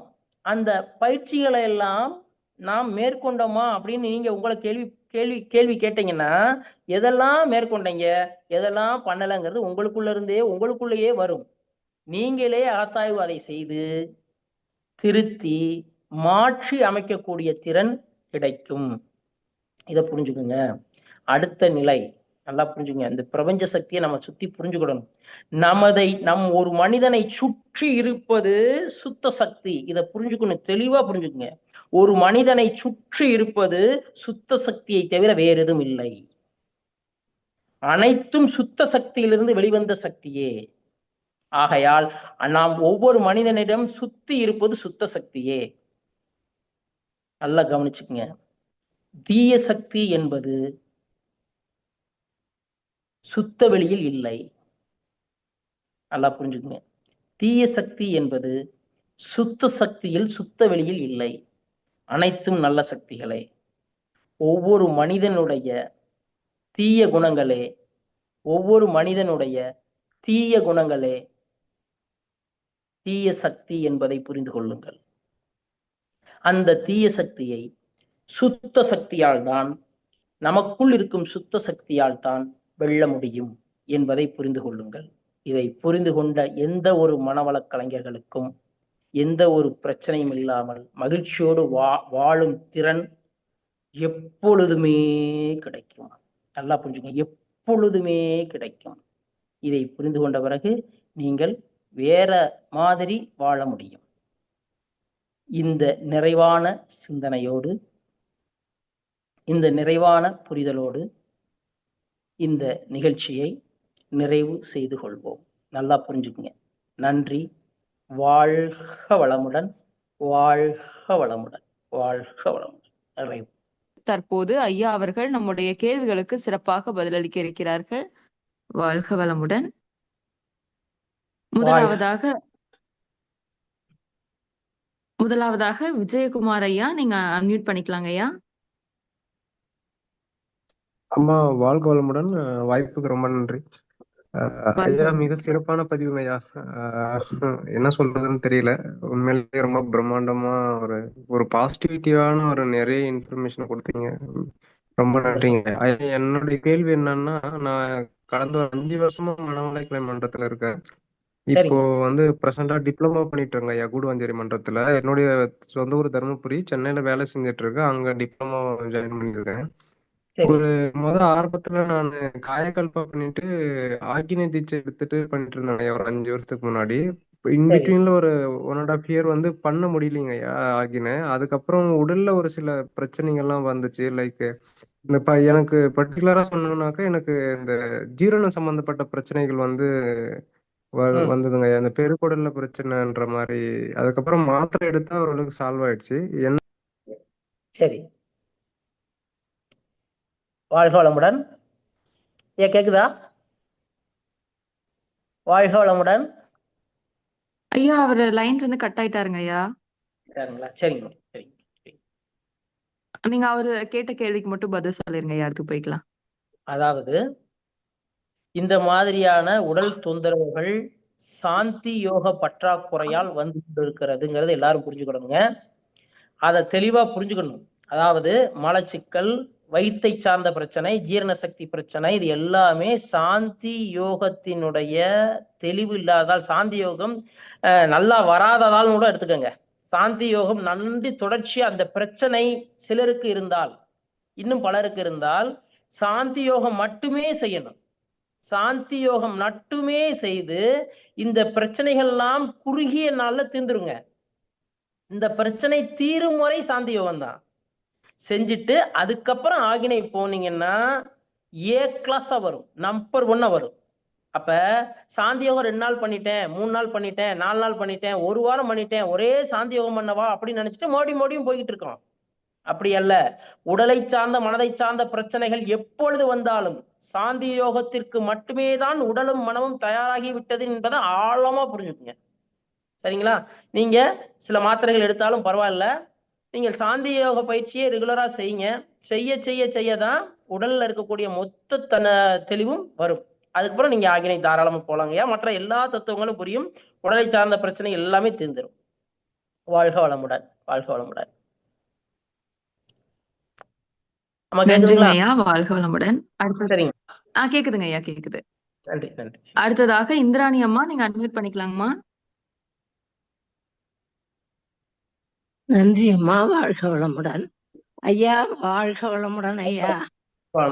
ரொம்ப நாளைக்கு பிறகு மறுபடியும் உங்களோட ஸ்பீச்ச கேட்கிற வாய்ப்பு கிடைச்சது. ரொம்ப அருமையா. ரொம்ப ஆகினையின் பிரம்மாண்டங்கிறதுல பிரம்மாண்டமான ஸ்பீச் கொடுத்துட்டீங்க ஐயா.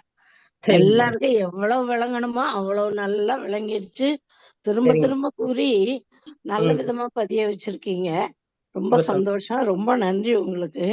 அடுத்ததா ஒரு கேள்வி ஐயா. மேல்நிலை தவத்துல நாங்க இருந்தா கூட சரியா வரல, இல்ல அதுல ஒரு குழப்பம் இருக்கு அப்படின்னா மீண்டும் சாந்திக்கு வரணும் உடனே. அப்படிங்களா? ஆமா. உடனே. நல்லா கவனிக்கணும். இப்ப மேல்நிலை தவம் எடுத்துக்கிட்டு இருக்கீங்க. மேல்நிலை தவத்துல எடுத்துக்கிட்டு இருக்கும் போதே மனசு அந்த தவத்துல இல்லாம சில குளறுபாடு வரும்போது நீங்க குரு உதவியை நாடணும். தவம் செஞ்சுக்கிட்டு இருக்கும் போதே மனம் ஓர்மை நிலையில இல்ல, தவம் செஞ்சுக்கிட்டு அந்த தன்மை இருந்தால், அல்லது சில குழப்பம் இருந்தால், அல்லது சில பயம் இருந்தால், எண்ணங்கள் குறுக்கிட்டால் குரு உதவி தேவை. அந்நியார குரு உதவி தேவை. ஆனால் தவம் செய்து முடித்ததுக்கு அப்புறம் சாந்தி யோகம் தேவை. அப்படி வச்சுக்கோங்க. அப்படி இருக்கும் போதே, மேல்நிலையில இருக்கும் போதே அந்நியாரமே ஒரு குழப்பம் தெரியுதுன்ட்டு வேக வேகமா சாந்தி வந்துடாதீங்க.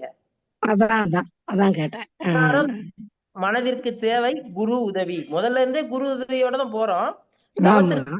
வரும்போதெல்லாம் இடையூறு ஏற்படும் போது குருவை நாம துணைக்கு அடிச்சுக்கணும். அவ்வளவுதான். சிம்பிள். வந்துரும். ஆமா, நிச்சயம். சொல்றது 100க்கு 100 உண்மை ஐயா.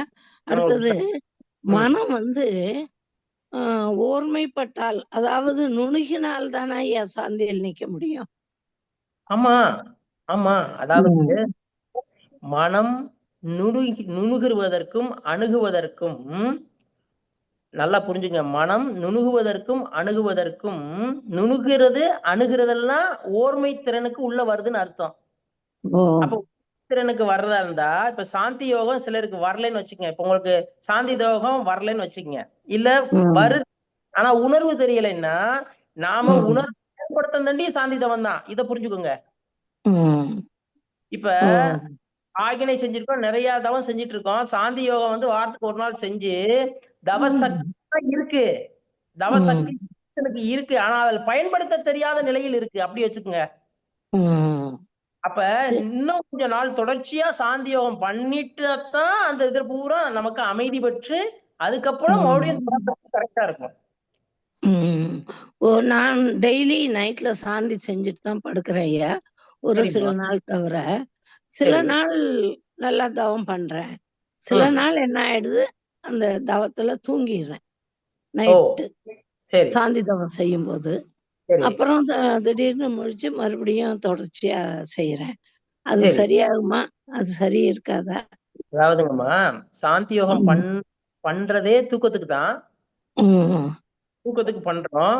அல்லது உடலுடைய ஓட்டங்கள் வந்து அது சாந்தி யோகத்துல வந்து ஒருங்கிணைச்சு அந்த இடத்த வந்து சாந்தி, அந்த மூலாதாரத்தை சக்கரை வந்து தெளிவா அமைதி பெறதுக்காண்டி செய்யறோம். அந்த நேரத்துல தூக்கம் வர்றது இயல்புதான். ம்.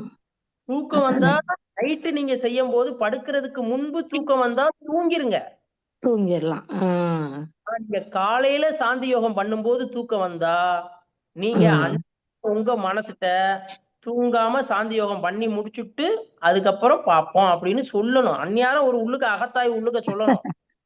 சரிங்க. சரி. தூக்கம் வரும், நிறைய தூங்கிடுறோம், இருந்தாலும் அந்த நேரத்துல நிலையை கடைபிடிச்சு சொல்லணும் சாந்தி யோகம் இருந்தால். சரிங்க. ஆகினை சரிங்க. பழகிட்டோம்னா அந்த தூக்கத்தன்மை எல்லாம் மாறி தவ உணர்வுகள் எல்லாமே கரெக்டா கிடைச்சு தூங்குற நேரத்துல சரியா தூக்கமும் வந்துடும். ஓஹோ. சரிங்க ஐயா. ரொம்ப நன்றி ஐயா. நல்ல விளக்கம். ரொம்ப ரொம்ப நன்றிங்க ஐயா. வாழ்க வளமுடன். நீங்களும் உங்கள் தொண்டு சிறக்கணும். மீண்டும் மீண்டும் நல்ல இன்னும் இது மட்டும் இல்லையா, ஆகின சொல்லிட்டீங்க. அப்புறம் துரியாதி தான் எல்லாத்துக்கும் அடுத்தடுத்ததா நீங்க நீண்ட விரிவான விளக்கம் தரணும் ஐயா. அடுத்து உங்களதை எதிர்பார்க்கிறோம். வாழ்க வளமுடன் ஐயா. வாழ்க வளம். மிக்க நன்றி, மிக்க நன்றி. வாழ்த்துக்கள். நன்றி அம்மா, வாழ்க வளமுடன். அடுத்ததாக பத்மாவதி அம்மா, நீங்க அன்மியூட் பண்ணிக்கலாங்கம்மா. வாழ்க வளமுடன். வாழ்க வளமுடன்மா. ஐயா, மிகவும் சிறப்பாக இருந்தது ஐயா உங்களுடைய உரை. ரொம்ப சந்தோஷமா சந்தோஷமா. வந்து மூலாதாரத்தின் வழியாவே எனர்ஜி வெளியில போயிட்டே இருக்குதுங்க ஐயா, எந்த தவம் பண்ணாலுமே. அதனால அதுக்கு ஒரு விளக்கம் கொடுங்க ஐயா. மூலாதாரத்தின் வழியாக எனர்ஜி போய்கிட்டே இருக்கா? ஆமாங்க ஐயா, சாந்தி தவம் பண்ணா கொஞ்சம் நல்லா இருக்குதுங்க ஐயா. மத்தபடி அந்த இடத்துல எனர்ஜி வெளியில போற மாதிரி இருக்குது, உடனே பசி எடுக்குதுங்க ஐயா. அப்படியா? அப்ப இந்த நேரத்துல சாந்தி தவம் நல்லா டீப்பா தான் எடுக்கணுங்க. அதாவது நல்லா கவனிங்க, சாந்தி தவம் எடுத்தா எனர்ஜி பூரா உள்ள போகும், வெளியே போகாது. ஆமாங்க ஐயா. சாந்தி யோகம் எடுக்கும்போது நம்மளுடைய உடலை சார்ந்த மொத்த ஜீவகாந்த தன்மையும் ஒரே கூட்டாக ஒரே கோர்வையாக சாந்தியில அமையும். அது மட்டுமல்ல, பிரபஞ்ச சக்தி எல்லாம் உடல் சக்தியாக மாற்றக்கூடிய நேரம் அது. அப்ப நல்லா புரிஞ்சுக்கோங்க, நாம சாந்தி நல்லா டீப்பா தாங்க போகணும். டீப்பா போய் அதுக்கப்புறம் ஆகினை சாந்தி தொடர்ச்சியா செஞ்சு செஞ்சு செஞ்சு செஞ்சு நல்லா ட்ரெயின் பாருங்க. சரிங்க. இல்லங்க ஐயா, மத்த தவமே பண்ணாலுமே அந்த இடத்துல வந்து எனர்ஜி போற மாதிரி தான் இருக்குது, அதனால கேக்குறேங்க ஐயா. எனர்ஜி போற மாதிரினா எனர்ஜி போகாதுங்கிறத புரிஞ்சுக்கோங்க. ஏன்னா அந்த இடத்துல எதுவும் அழுத்தத்தன்மை தெரிகிறதா? இல்லைங்க ஐயா, அந்த மாதிரி அழுத்தமா தெரியுதா? எந்த மாதிரி ஃபீல் பண்றீங்க? எனர்ஜி போகுதுன்னு நீங்க சொல்றீங்க, ஆனால் அதை உணர்வாக எந்த மாதிரி நீங்க ஃபீல் பண்ணி சொல்றீங்கன்னு கேட்கேன். எந்த மாதிரின்னு கேக்குறீங்களா? அதாங்க, அந்த மாதிரி ஆகும்போது பசி எடுக்குதுங்க ஐயா. மத்தபடி உடம்பு பசி கொஞ்சம் டயர்டா பசி எடுத்தா எனர்ஜி போச்சுன்னு நினைக்கிறீங்களா? உடம்பு கொஞ்சம் டயர்ட் ஆகுதுங்க ஐயா. அந்த தவம் பண்ணும்போது இல்லைங்க ஐயா, சாந்தி பண்ணும்போது இல்ல, மத்த டைம்ல உடல் ஒண்ணும் இல்லைங்க. உணவு சாப்பிட்டுக்குங்க, அவ்வளவுதான். வேற ஒண்ணும் கிடையாது. உணவு, அதாவது ஜீவகாந்த சக்தி நமக்கு உடம்புக்கு தேவைப்படுது, உணவு தேவைப்படுது அந்த நேரத்துல, அவ்வளவுதான். பசிக்குது, அவ்வளவுதான். அதுக்காண்டி வெளியெல்லாம் போகலைங்கம்மா, அப்படி நினைக்காதீங்க. வெளியே போகல அப்படி நினைக்காதீங்க. பசி தேவை அந்நேரத்துக்கு உடம்புக்கு. அப்ப ஜீவகாந்த சக்தி வெளியே போனதுனாலதானே பசி அப்படின்னு நினைச்சு ஃபீல் பண்ணாதீங்க. சரிங்களா? அப்படி ஜீவகாந்த சக்தி மூலாதாரத்துல இருந்து வெளியெல்லாம் போக வாய்ப்பு இல்லை. உடல்ல இருந்து பொதுவா இயல்பாவே வெளியே போகும் வரும், அது இயற்கை.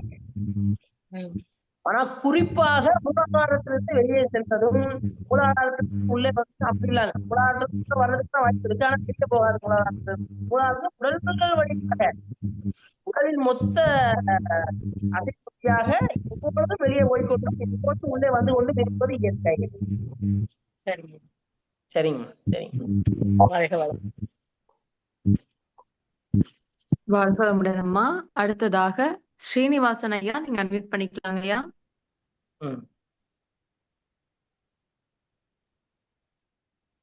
ஸ்ரீனிவாசன் ஐயா, அன்மியூட் பண்ணிக்கலாங்க ஐயா.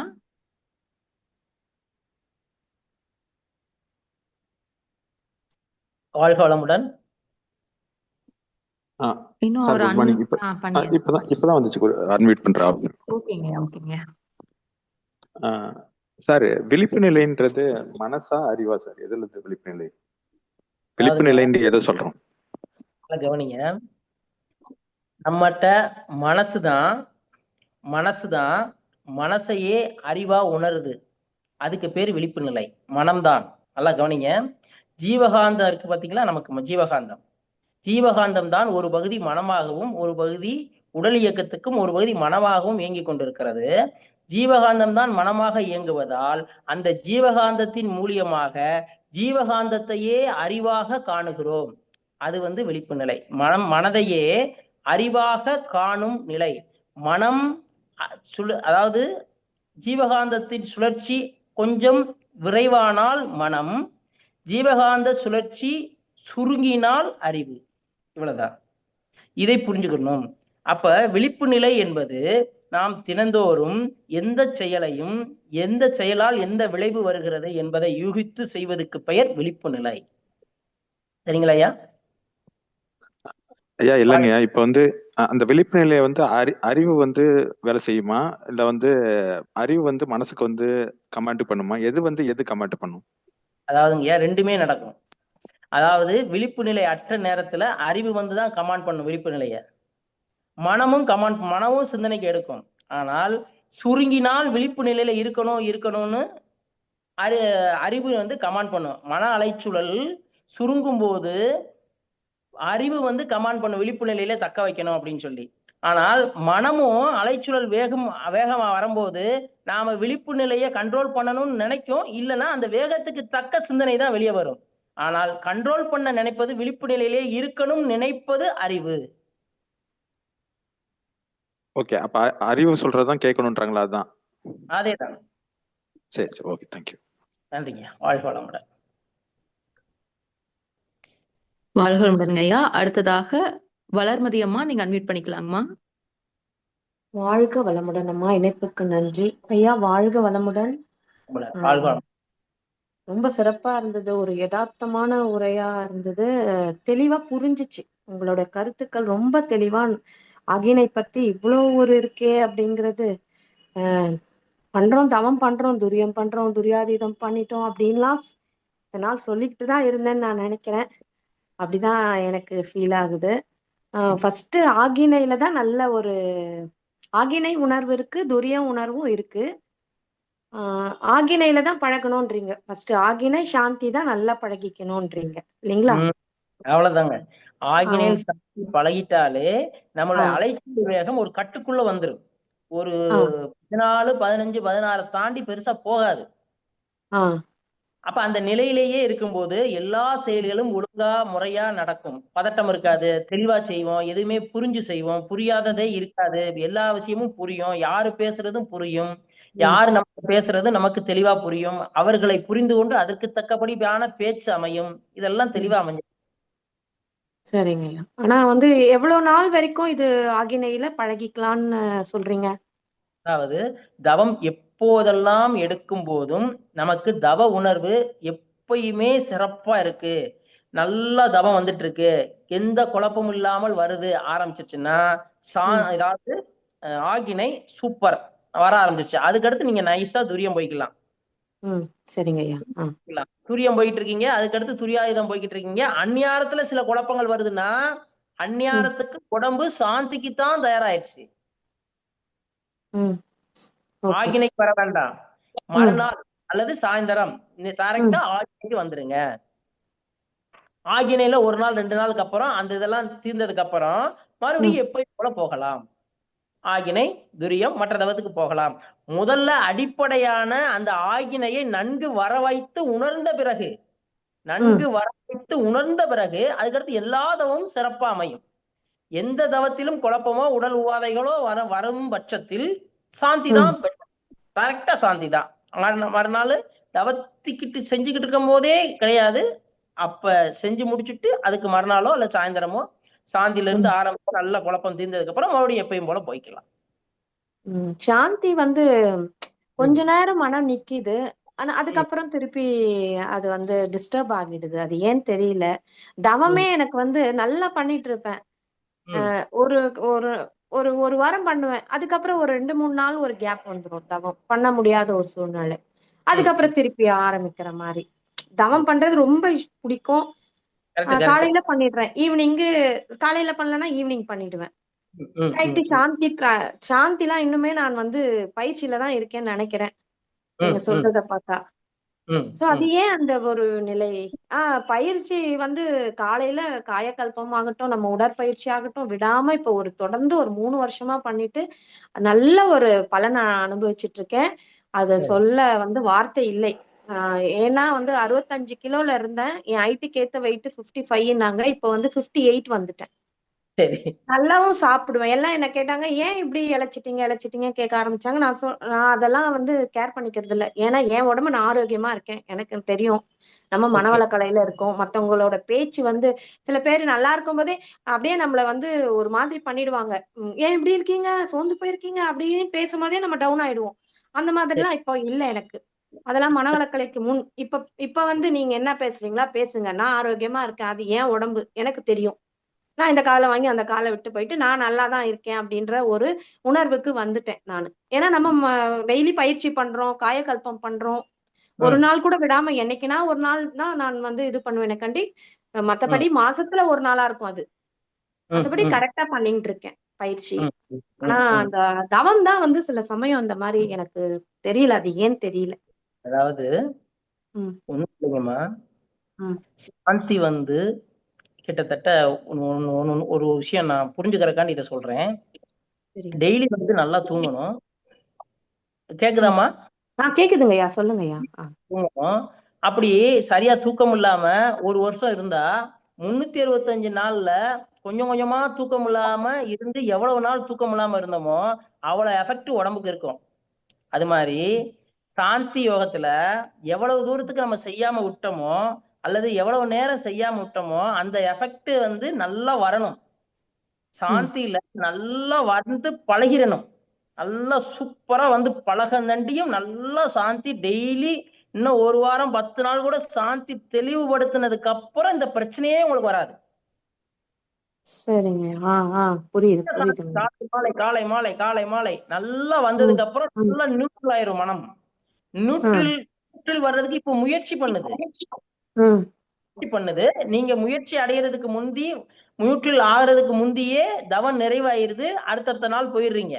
அப்போ தொடர்ச்சியா செய்து வர சாந்தி யோகம் நிலைத்து விட்டால் மற்ற தவம்லாம் சூப்பரா நீங்க சொல்ற மாதிரி தவம் விட்டு போகாது. காலை மாலை தொடர்ச்சியா செஞ்சிருவீங்க, அதுக்கு உண்டான சூழ்நிலை எல்லாம் நடக்கும். சிறப்புங்கய்யா, சிறப்பான பதில், ரொம்ப தெளிவான பதில். நன்றி. புரிஞ்சுக்கிட்டேயா. நன்றிங்கய்யா, வாழ்க வளமுடன். தேங்க்யூமா, வாழ்க வளமுடன். வாழ்க வளமுடன்மா. அடுத்ததாக கவிதா அம்மா, நீங்க அன்மியூட் பண்ணிக்கோங்கம்மா.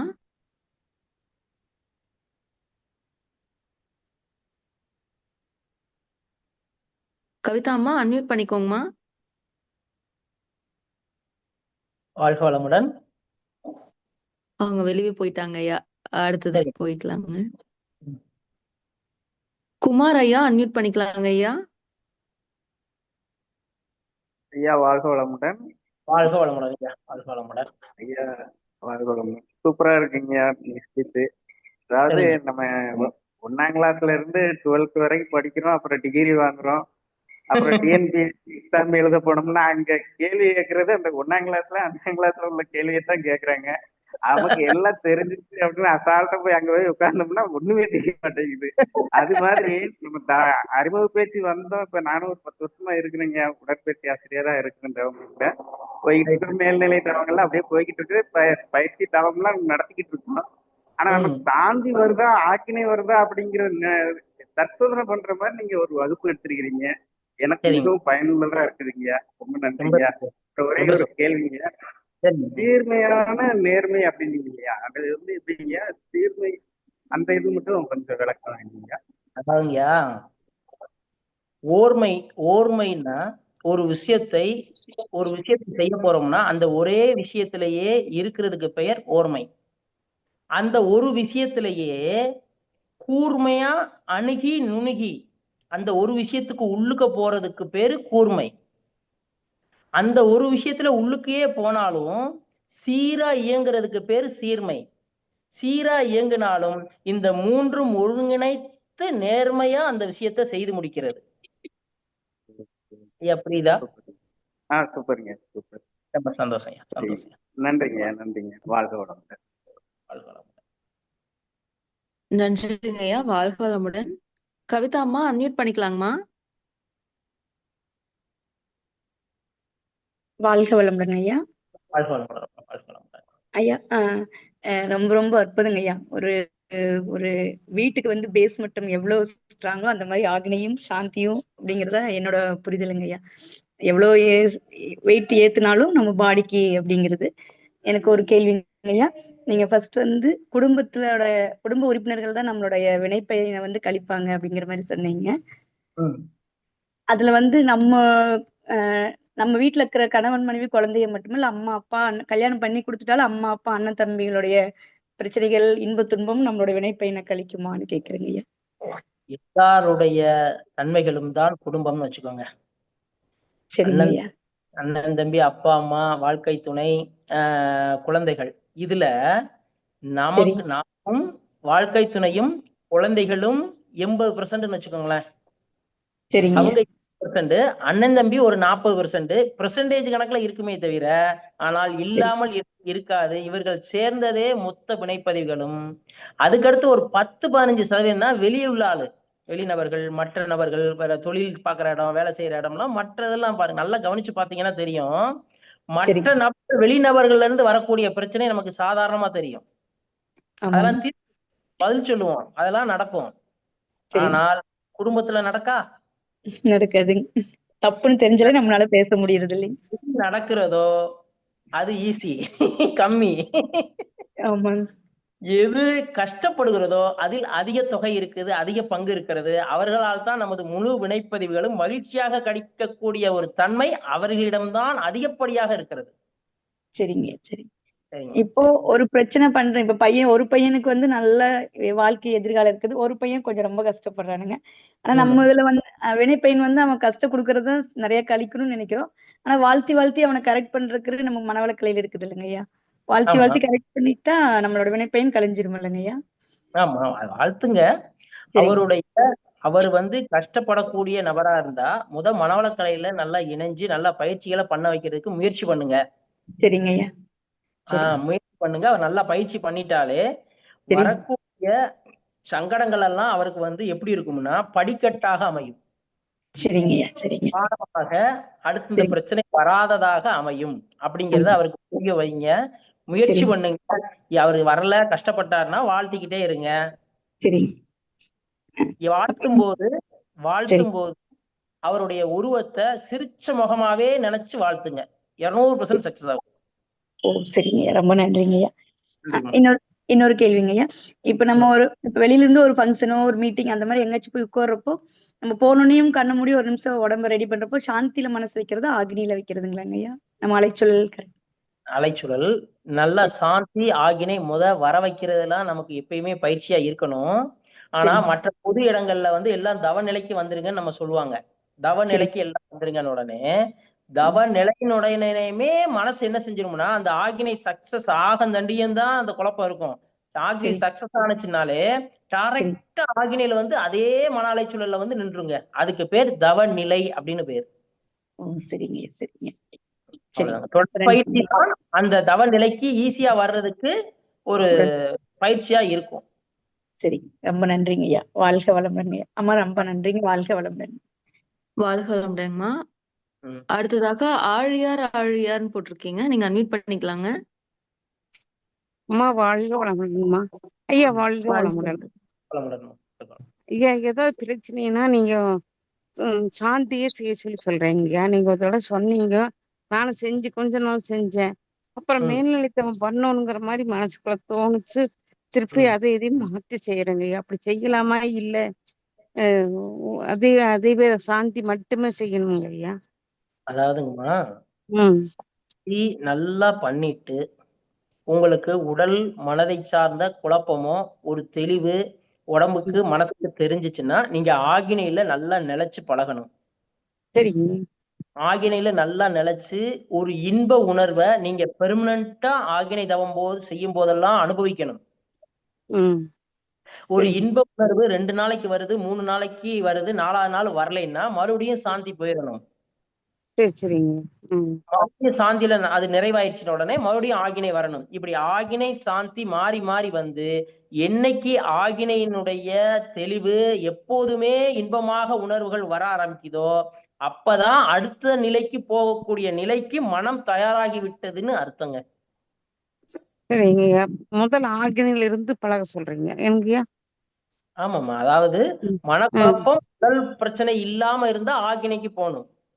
மனக்குழப்பம் இல்லைங்க, காலில் தான். நீங்க தான் சொன்னீங்க, நீங்க உங்ககிட்ட பேசினேன். எனக்கு சோரியாசிஸ் மாதிரி இருந்து இப்ப ஓரளவுக்கு பாதிக்கு மேல சரியாயிடுச்சுங்கய்யா. கொஞ்ச நாள் நானு சாந்தி தவமே பண்ணிட்டு இருந்தேன். அப்புறம் இப்படி பண்ணிட்டே இருக்கிறோமே அப்படின்னு மாத்தி எல்லா தவமும் இப்ப நம்ம ஜூம்ல கலந்து எல்லாம் செஞ்சுட்டு இருக்கிறேங்க ஐயா. அது எப்படிங்க ஐயா? அது கரெக்டா என்ன சாந்தியில இன்னும் இருக்கணுங்க. புரிஞ்சுக்கோங்க, சாந்தியில இன்னும் தேவை, உடம்புக்கு இன்னும் சாந்தி தேவை. சரிங்க சரிங்க. சாந்தி யோகம் என்பது கர்ம வினைகளை முறியடிக்க வல்லமை படைத்தது சாந்தி யோகம். நல்லா புரிஞ்சுக்கோங்க. கர்ம வினைகள் கர்ம நோய்களை தீர்க்கக்கூடிய வல்லமை சாந்தி யோகத்திற்கு உண்டு. ஆக உடல்ல இருக்கக்கூடிய பிரச்சனை மனசுல இருக்கக்கூடிய பிரச்சனை நன்கு தீரந்தண்டியும் நல்லா சாந்தி போயிருங்க. சாந்தி போயிட்டீங்க, ஒரு 15-20 நாளா சாந்தி எடுத்துட்டீங்க, 1 மாசம் சாந்தி எடுத்துட்டீங்கன்னே வைங்க. அதுக்கப்புறம் உடலும் மனசும் உங்களுக்கு நல்ல திடகாத்திரமா இருக்குன்னு நினைச்சீங்கன்னா உங்களுடைய உள் உணர்வு வந்துச்சுன்னா ஆகினை மெதுவா போங்க. ஆகினை மட்டும் போங்க. ஆகினை மட்டும் போயிட்டு நல்லா மெதுவா செஞ்சுக்கிட்டே வாங்க. லேசா மறுபடியும் தொந்தரவு தெரியுதுன்னா, உடலை சார்ந்து மனசை சார்ந்து தெரியுதுன்னா மறுபடியும் சாந்தியே போயிடணும். மட்டும் தொடர்ச்சியா செஞ்சு எப்பொழுது மனநிலை தெளிவு உடல்நிலை மாறுகிறதோ அதுக்கப்புறம் அதுக்கடுத்த நிலைக்கு போங்க. அதாங்க கொஞ்ச நாள் நீங்க சொன்னீங்க, நானும் கொஞ்ச நாள் செஞ்சேன். திருப்பி சாந்தியே பண்ண வேண்டாம், மாத்தி செய்யலாம், நைட்டு மட்டும் படுக்கும்போது சாந்தி பண்ணலாம் அப்படின்னு பண்ணிட்டு இருந்தாங்க ஐயா. இப்போ இனிமேல 2 நேரம் மதிய செய்யறேங்க ஐயா. 2 நேரம் செஞ்சு உடலை சார்ந்த இதெல்லாம் குழப்பம் தீரணும். அது நியூட்ரின்ல தான் தீரும். சாந்தி யோகத்துல தெளிவு கிடைக்கும். அதுக்கடுத்து போகும்போது கரெக்டா இருக்குங்க. சரிங்க சரிங்க. இப்ப சாந்தி மட்டும் வேற ஆக்னியும் கூட வேண்டாம் இல்லைங்களா ஐயா? ஆமா, இந்த உடல் பிரச்சனை வயிற்று பிரச்சனை எது இருந்தாலும் முதல் சாந்தி தெளிவா ஆயிக்குங்க. இவ்வளவு நாளா எதுவும் ஆயிருமோ அப்படி எல்லாம் நினைக்காதீங்க, ஒன்னும் ஆகாது. நல்ல திடகாத்திரமா தெளிவு கிடைச்சதுக்கு அப்புறம் மெதுவா ஆகினை போய் ஆகினையில நல்லா தெரிஞ்சதுக்கு அப்புறம் தொடர்ச்சியா செஞ்சு பாருங்க. குழப்பம் வந்தால் மறுபடியும் சாந்தி போயிடணும். நன்றிமா. நன்றி. நன்றிங்கம்மா. வாழ்க வளமுடன். அடுத்ததாக லக்ஷ்மணன் ஐயா, நீங்க அன்மியூட் பண்ணிக்கலாங்க ஐயா. வாழ்க வளமுடன் ஐயா, வாழ்க வளமுடன். உரையும் கேள்வி பதில் நிகழ்ச்சியும் ரொம்ப சிறப்பா இருந்ததுங்க ஐயா. ஐயா, சரி லீவ் போடுறது தான் அதிகமா இருக்குங்க ஐயா. உடற்பயிற்சியில லீவ் போடுறது தான் அதிகமா இருக்கு. நீங்க சொன்ன உடனே பார்த்தா அப்படியே செம்டி எடுத்து அடிச்ச மாதிரி இருக்குதுங்க ஐயா. என்ன சரி சொல்றதுனே தெரியல. அதாவது ம் தவத்துல உட்கார்றப்ப எண்ணங்கள் வந்து அலைபாயுது. இங்க போகுது, ம் அங்க போகுது, அங்க போகுது. ஒரு இடத்துல உட்காரணும்னா நம்ம படம் பார்க்குறப்ப ஒரு எண்ண அலைகள் வந்து சிதற மாட்டேங்குது. ஆனா ம் ஒரு செல்லை பிடிச்சிட்டு நம்ம பார்க்கறோம்னா இப்ப ஒரு அது என்ன சொல்றது, அது தவத்துல வந்து இது சரியா கொஞ்சம் ஒரு நல்லா இருக்கா, அதை அப்படியே விட்டுறோம். ஒரு நாள் 2 நாள் செய்கிறோம், அதுக்கப்புறம் திரும்பி கேப் விட்டு இது பண்ணுறோம். இப்படி ஒரு சூழல்ல அந்த எண்ண ம் அலைகளை ஒரு இடத்துல உட்கார வச்சு அந்த தவத்தை செய்யறதுக்கு, அப்போ அதே மாதிரி உடற்பயிற்சி செய்யறப்பையும் சரி, ரத்த ஓட்டம், வெப்போட்டம், காற்றோட்டம், உயிரோட்டம், ஜீவாந்த ஓட்டம், அது ஆரோக்கியமா இருக்கணும் அப்படின்னு எண்ண அலைகளை கொண்டு போகாம அப்பதான் வேற எண்ணங்கள் எங்கேயாவது இல்லை வேற ஏதாவது வீட்டோட சூழல் பரபரப்பா, அது மாதிரி பரபரப்பா நம்ம வேலை செய்யக்கூடிய இருக்கிறது. இதை வந்து இது எப்படிங்க அதை எதை சொல்றது, எல்லாமே இந்த ஓர்மை சீர்மை கூர்மை சொல்றீங்க இல்லையா, அதை வந்து ஆமா இதுல அப்ளை பண்றது வந்து ரொம்ப இதா இருக்குங்கய்யா. அதுதான் வந்து சக்சஸ் கிடைக்க ஆ, மாட்டேங்குது. அந்த ஆர்ஜினே தடுமாற்றமா இருக்கு. அதை விட நீங்க ஒண்ணு குடும்பத்துல வினைப்பயன் நம்ம எல்லாம் சிரிச்ச முகத்தோட செய்யணும்னு சொல்றீங்க பாத்தீங்களா, அது வந்து எப்படிதான் சிரிச்ச முகத்துல பண்றதுன்னே தெரியலங்க. உண்மையாலுமே எல்லாமே பண்றோம், அது கஷ்டப்படுத்துற மாதிரியே உள்ள சூழல்களை கொண்டு வரப்ப அதை எப்படிங்கய்யா சிரிக்கிறது? சிவாஜி தான் நடிக்க தெரியுது, நமக்கு எல்லாம் என்ன பண்றதுன்னு தெரியலங்கய்யா. சொல்லுங்கய்யா கொஞ்சம். வாழ்க அப்படி வளமுடன் ஐயா. வாழ்க வளமுடன் ஐயா, வாழ்க வளமுடன் ஐயா. ஐயா நீங்க ரொம்ப நினைக்க வேண்டியதில்லை. இதுல வந்து சாதாரணம் தான். அதாவது ஒரு சாதாரணமான விஷயத்த நமக்கு பெருசா தெரியுது. காரணம் வந்து நம்ம அந்த சின்ன விஷயத்த பெருசா நினைக்கிறோம். ஆனா பயிற்சி செய்யணுங்கிற சின்ன விஷயத்த பெருசா நினைக்கிறோம். நம்மளுடைய பிரச்சனைங்கிறது சின்ன விஷயம். ஆனால் பயிற்சி செய்யணுங்கிறது அது வந்து பெரிய விஷயமா நம்ம நினைக்கிறோம். நல்லா புரிஞ்சுங்க. பயிற்சி செய்யறது மிக மிக சின்ன விஷயம். நமது பயிற்சிகளை தொடர்ச்சியாக செய்து வரத்தான் இந்த பிரச்சனையிலிருந்து ஈஸியா விடுபட முடியும். தொடர்ச்சியா பயிற்சி செய்யறதுக்கு முதல்ல திட்டம் போடுங்க. நமது முதல் நாள் நைட்டே நாம தெளிவா திட்டம் போட்டு காலையில எந்திரிச்சு இப்படிதான் பயிற்சி பண்ணணும், இந்த பயிற்சி தான் பண்ணணுங்கிறதுல தெளிவா இருக்கணும். காலையில எந்திரிச்ச உடனே இந்த பயிற்சி செய்யறதுக்கு உடம்பு மனசும் தயாராகி இருக்கிறதான்றது ஒரு தடவை நம்மளை ஆன்கிலேஷன் பண்ணிக்கணும், அகத்தாய் பண்ணணும். ஒரு நிமிஷம் தான் தெரிஞ்சிடும். அப்ப நமக்கு சாந்தி தவம் தான் வேணுங்கிறத சாந்தி தவத்தில் தொடர்ச்சியா நீங்க இருக்கணும். மொத்தத்துல இங்கயா இப்ப எனக்கு தெரிஞ்சு இப்போ ஒரு 7-8 பேர் பேசினதெல்லாம் பார்த்தா மொத்தத்துல சாந்தி யோகம் தான் பற்றாக்குறையாக தெரிகிறது. தெளிவா புரிஞ்சுக்குங்க. சாந்தி யோகம் தான் சரிங்க ஐயா, பற்றாக்குறை. சரிங்க ஐயா. சாந்தி யோகம் நல்லா நிலைச்சு நீடிச்சு செஞ்சிட்டோம்னா அடுத்து ஆகினைங்கிறது உங்களுக்கு இந்த உடம்பு இந்த மனதை சார்ந்த குழப்பமே பயிற்சி செய்யும் போது வராது. பயிற்சி செய்யும் போதே மனனுடைய குழப்பங்கள் இருக்கும் பட்சத்துல சாந்தி பற்றாக்குறை தான் 100க்கு 100 காரணம். வேற எந்த காரணமும் கிடையாது. அது ஃபுல்ஃபில் ஆச்சுங்கிறது எப்படியா உணர்றது? சாந்திதம் வந்து ஃபுல்ஃபில் ஆயிடுச்சு அப்படிங்கறத வந்து தனக்குள் இருக்கும் அந்த அறிவே உங்களுக்கு உணர்த்தும் சீக்கிரத்திலேயே. ஓ நீங்க உணர்வீங்க, ஆகா நமக்கு எவ்வளவு மாற்றம் தெரியுது, முன்னாடி இவ்வளவு பிரச்சனை இருந்ததே, இப்ப சாந்தி பண்ண பண்ண பண்ண பண்ண இவ்வளவு மாற்றம் தெரியுதே அப்படிங்கறத நீங்க உணர்ந்து தெரிஞ்சதுக்கு அப்புறம் உடலை சார்ந்த மனக்குழப்பம் இல்லாத போது அதுக்கப்புறம் நீங்க மெதுவா ஆகினை பண்ணும்போது சரியாகிடும். இன்னொரு விஷயம், சாந்தி காலை மாலை ரெகுலரா போயிட்டு நீங்க இன்னொன்னு கடைபிடிக்கணும். என்னன்னா சாந்தி யோகம் பண்ணதுக்கு அப்புறம் உடற்பயிற்சி பண்ணுங்க. சிறப்புங்க ஐயா. பண்ணதுக்கு அப்புறம் உடற்பயிற்சி பண்ணுங்க. சில பேர் உடற்பயிற்சி பண்ணி முடிச்சுட்டு அதுக்கப்புறம் தவம் எடுக்கலாம்னு நினைப்பாங்க. ஆனா அடுத்து தவம் எடுக்க முடியாமலே போயிடும் அவங்களுக்கு. உடற்பயிற்சி மட்டும் காயல்பம் மட்டும் பண்ணிட்டு போய்கிட்டே இருப்பாங்க. அந்த மாதிரி ஆயிரும். எப்போதுமே தவத்தை ஓகே. முன்னிலை வைக்குங்க. தவத்தை முன்னிலை வைத்தால் உடலில் இருக்கக்கூடிய அந்த ஜீவகாந்த அலைச்சுழற்சி குறைந்து நிற்கும் பட்சத்திலேயே அதே அலைச்சுழலையே உடற்பயிற்சி செய்யும் பொழுது அந்த ஓர்மை கூர்மை ஈஸியா கிடைக்கிறதுக்கு வாய்ப்பு அதிகம். அதுக்கப்புறம் ரிலாக்ஸேஷன் கிடைக்கும் போது ரொம்ப சிறப்பா இருக்கும். தவம் முடிச்ச உடனே காயல்பம் முடிச்ச உடனே உடற்பயிற்சி. இதை பெர்மனண்டா செஞ்சுக்கோங்க. ஈஸியா அது கிட்டிடுங்க. ஈஸியா கிட்டிடும். சிறப்புங்க ஐயா. ஐயா ஒன்னே ஒண்ணுங்க ஐயா, இப்ப நம்ம வெளியில எங்கேயாவது போறப்ப, டிராவல் பண்றப்ப, கார் ஓட்டுறப்ப, இல்ல வேற ஒரு முக்கியமான நிகழ்ச்சியை செய்யறப்ப, அந்த ஆரம்பிக்கிறப்ப அந்த அட்மாஸ்பியருக்கு நம்ம வந்து சாந்தி பண்றது பெஸ்ட்டுங்களாயா, ஆக்னை கொண்டு வரும்? ஏன்னா அப்போ வந்து நம்மளுடைய எண்ணங்களுடைய ஃப்ரீக்வன்சி வந்து அதிகமா இருக்கும் இல்லையா, அப்போ வந்து நம்ம என்னங்க பண்ணணும்? நீங்களுடைய நல்லா கவனிங்க. நீங்க இந்த மாதிரி டிராவல் பண்ணும்போது அல்லது வெளியே நீங்க இது பண்ணும்போது நீங்க பெரும்பாலும் உணர்வுகள் நீங்க ஆரம்பத்துல இப்ப இருக்க உடல் மனதை வைத்து பார்த்தா நீங்க சாந்தியில தான் இருக்கணும். இன்னும் நாளாகி கொஞ்சம் சாந்தி ஜெயிச்சு ஆகினையும் ஜெயிச்சுட்டா நீங்க ஆகினையிலேயே நீங்களாவே இருப்பீங்க. அது உங்களுக்கே தெரியாது. அந்த மாதிரியான நிலை வந்துடும். சிறப்புங்கய்யா, சிறப்புங்கய்யா. மிக்க மகிழ்ச்சிங்கய்யா. அம்மா நன்றிங்கம்மா, வாழ்க வளமுடன். அம்மா ஐயா நன்றிங்கய்யா, வாழ்க வளமுடன். வாழ்க வளமுடன் ஐயா.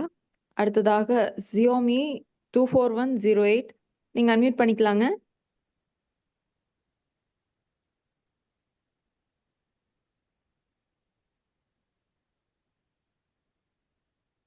வாழ்க வளமுடன். வாழ்க வளமுடன், அன்மியூட் பண்ணிக்கலாங்க. வாழ்க வளமுடன். ஓகே, வாழ்க வளமுடன். வாழ்க வளமுடன். கேக்குதுங்களா? கேக்குதுங்கம்மா, கேக்குதுங்கம்மா. வாழ்க வளமுடன்மா. வாழ்க வளமுடன். திருப்பூர்ல இருந்துங்க. சொல்லுங்கம்மா. எனக்கு அதிகமா தூக்கம் வருதுங்க. ரைட்டு. நைட்டு கேட்டா எல்லாரும் பரவாயில்ல நீ கொடுத்து வச்சவ அப்படிங்கிறாங்க.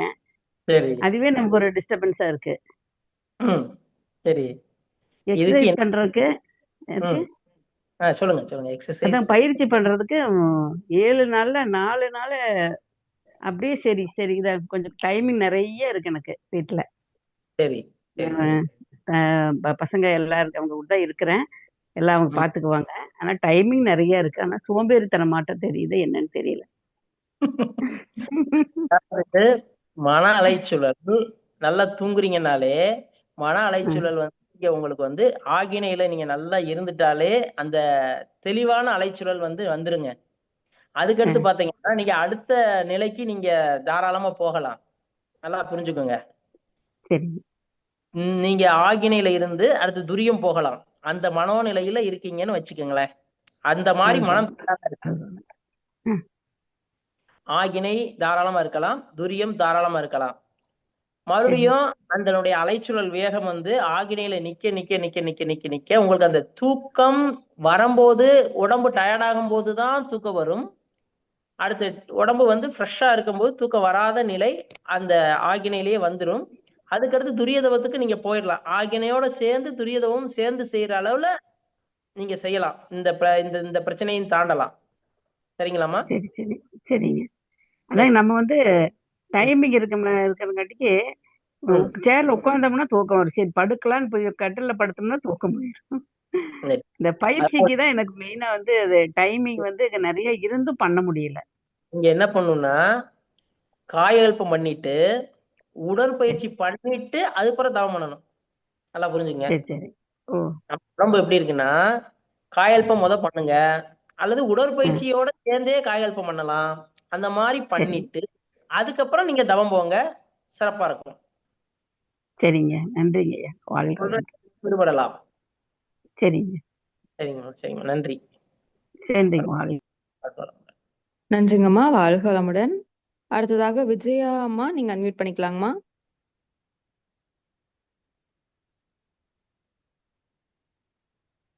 விஜயா அம்மா, நீங்க அன்மியூட் பண்ணிக்கலாங்க. வாழ்க வளமுடன்மா. வாழ்க வளமுடன். ஐயா, சாந்தி தவம் பண்ணும் போதே ஆகினையிலயும் ஒரு துடிப்பு தெரியுற மாதிரி ஒரு இது தோணுது ஐயா. அப்படி தோணும் போது நம்ம சாந்தி ஒழுங்கா பண்ணலையோ, இல்ல ஆகினை சரியா பண்ணாதனால அப்படி ஃபீல் ஆகுதோ அப்படின்ற மாதிரி ஒரு குழப்பம் இருக்கு. அது என்ன பண்றது ஐயா? சாந்தி பண்ணும் போது எதுக்கு ஆகினை தானா அப்படி தோணுதுன்னா சாந்தியினுடைய ஆகினை நிறைய நாள் பண்ணி பண்ணி பண்ணி பண்ணி அந்த இடத்துல ஒரு அழுத்தத்தன்மை பெற்று விட்டது இந்த இடத்துல. ஆகையினால நீங்க சாந்தி பண்ணும் போது ஏற்கனவே பண்ண அந்த ஆகினையிலேயே மனம் இழுக்குது. அந்த சாந்திக்கு இறங்குறதுக்கு போராடி வருது. இந்த நிலை இருக்கு. அப்போ இந்த நிலையை மாத்தணும்னா மறுபடியும் நீங்க சாந்தி தான் நல்லா போகணும். போக போகதான் அந்த ஆகினை இருக்கக்கூடிய துடிப்பு மாறி சாந்திக்கு வரும், கருமையத்துக்கு வரும். கருமையத்துக்கு வந்த உடனே அதுக்கப்புறம் சாந்தி போனீங்கன்னா இதை விட சிறப்பு. அதுக்கப்புறம் ஆகினை போனீங்கன்னா இதை விட சிறப்பா இருக்கும். ஏற்கனவே இப்ப ஆகினையில நல்லா அனுபவிச்சுட்டு இருந்தீங்கன்னா இப்ப மறுபடியும் நல்லா சாந்தி போகும்போது உங்களுக்கு துடிப்பு சாந்தியில தெரியாம ஆகினையில தெரியும் பட்சத்துல ஆகினை நல்லா பண்ணி நல்லா அந்த இடத்துல அழுத்த உணர்வு ஹெவியா நல்லா உணர்ந்து வச்சிருக்கீங்கன்னு அர்த்தம். ஆனா சாந்தியில அப்படி உணர முடியறது இல்லைன்ற மாதிரி தோணுது. இதுக்கு காரணம் சாந்தி நிறைய நாள் செய்யாததனால அல்லது சாந்தி உடல் ரீதியா பற்றாக்குறையால அந்த நிகழ்வு இருக்கு. சரி. சரிங்களா? அப்ப சாந்தி தான் தொடர்ச்சி கொஞ்ச நாள். ஆமா, வேற வழி இதுதான். சாந்தி தொடர்ச்சியா பண்ணிட்டு அதுக்கப்புறம் நீங்க ஆகினை போய் பாருங்க, இவ்வளவு நாளா இந்த இதை நான் அனுபவிக்கலையேங்கிற மாதிரி மனமே உணரும், உள்ளுக்க போய் உணரும். சரி. ஒரு வாரம் ஃபுல்லா சாந்தி மட்டுமே பண்ணணும்.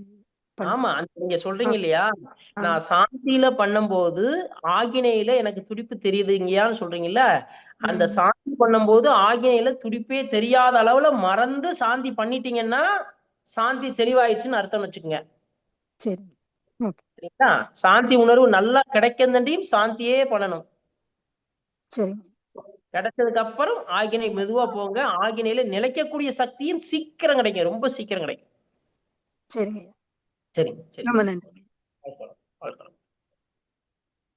நன்றிங்கம்மா. வாழ்க வளமுடன். அடுத்ததாக ஹேமா அம்மா, நீங்க அன்மியூட் பண்ணிக்கலாங்கம்மா. வாழ்க வளமுடன் ஐயா. வாழ்க வளமுடன், வாழ்க வளமுடன். ரொம்ப நல்லா கொடுத்தீங்க ஸ்பீச், ரொம்ப அருமையா இருந்தது.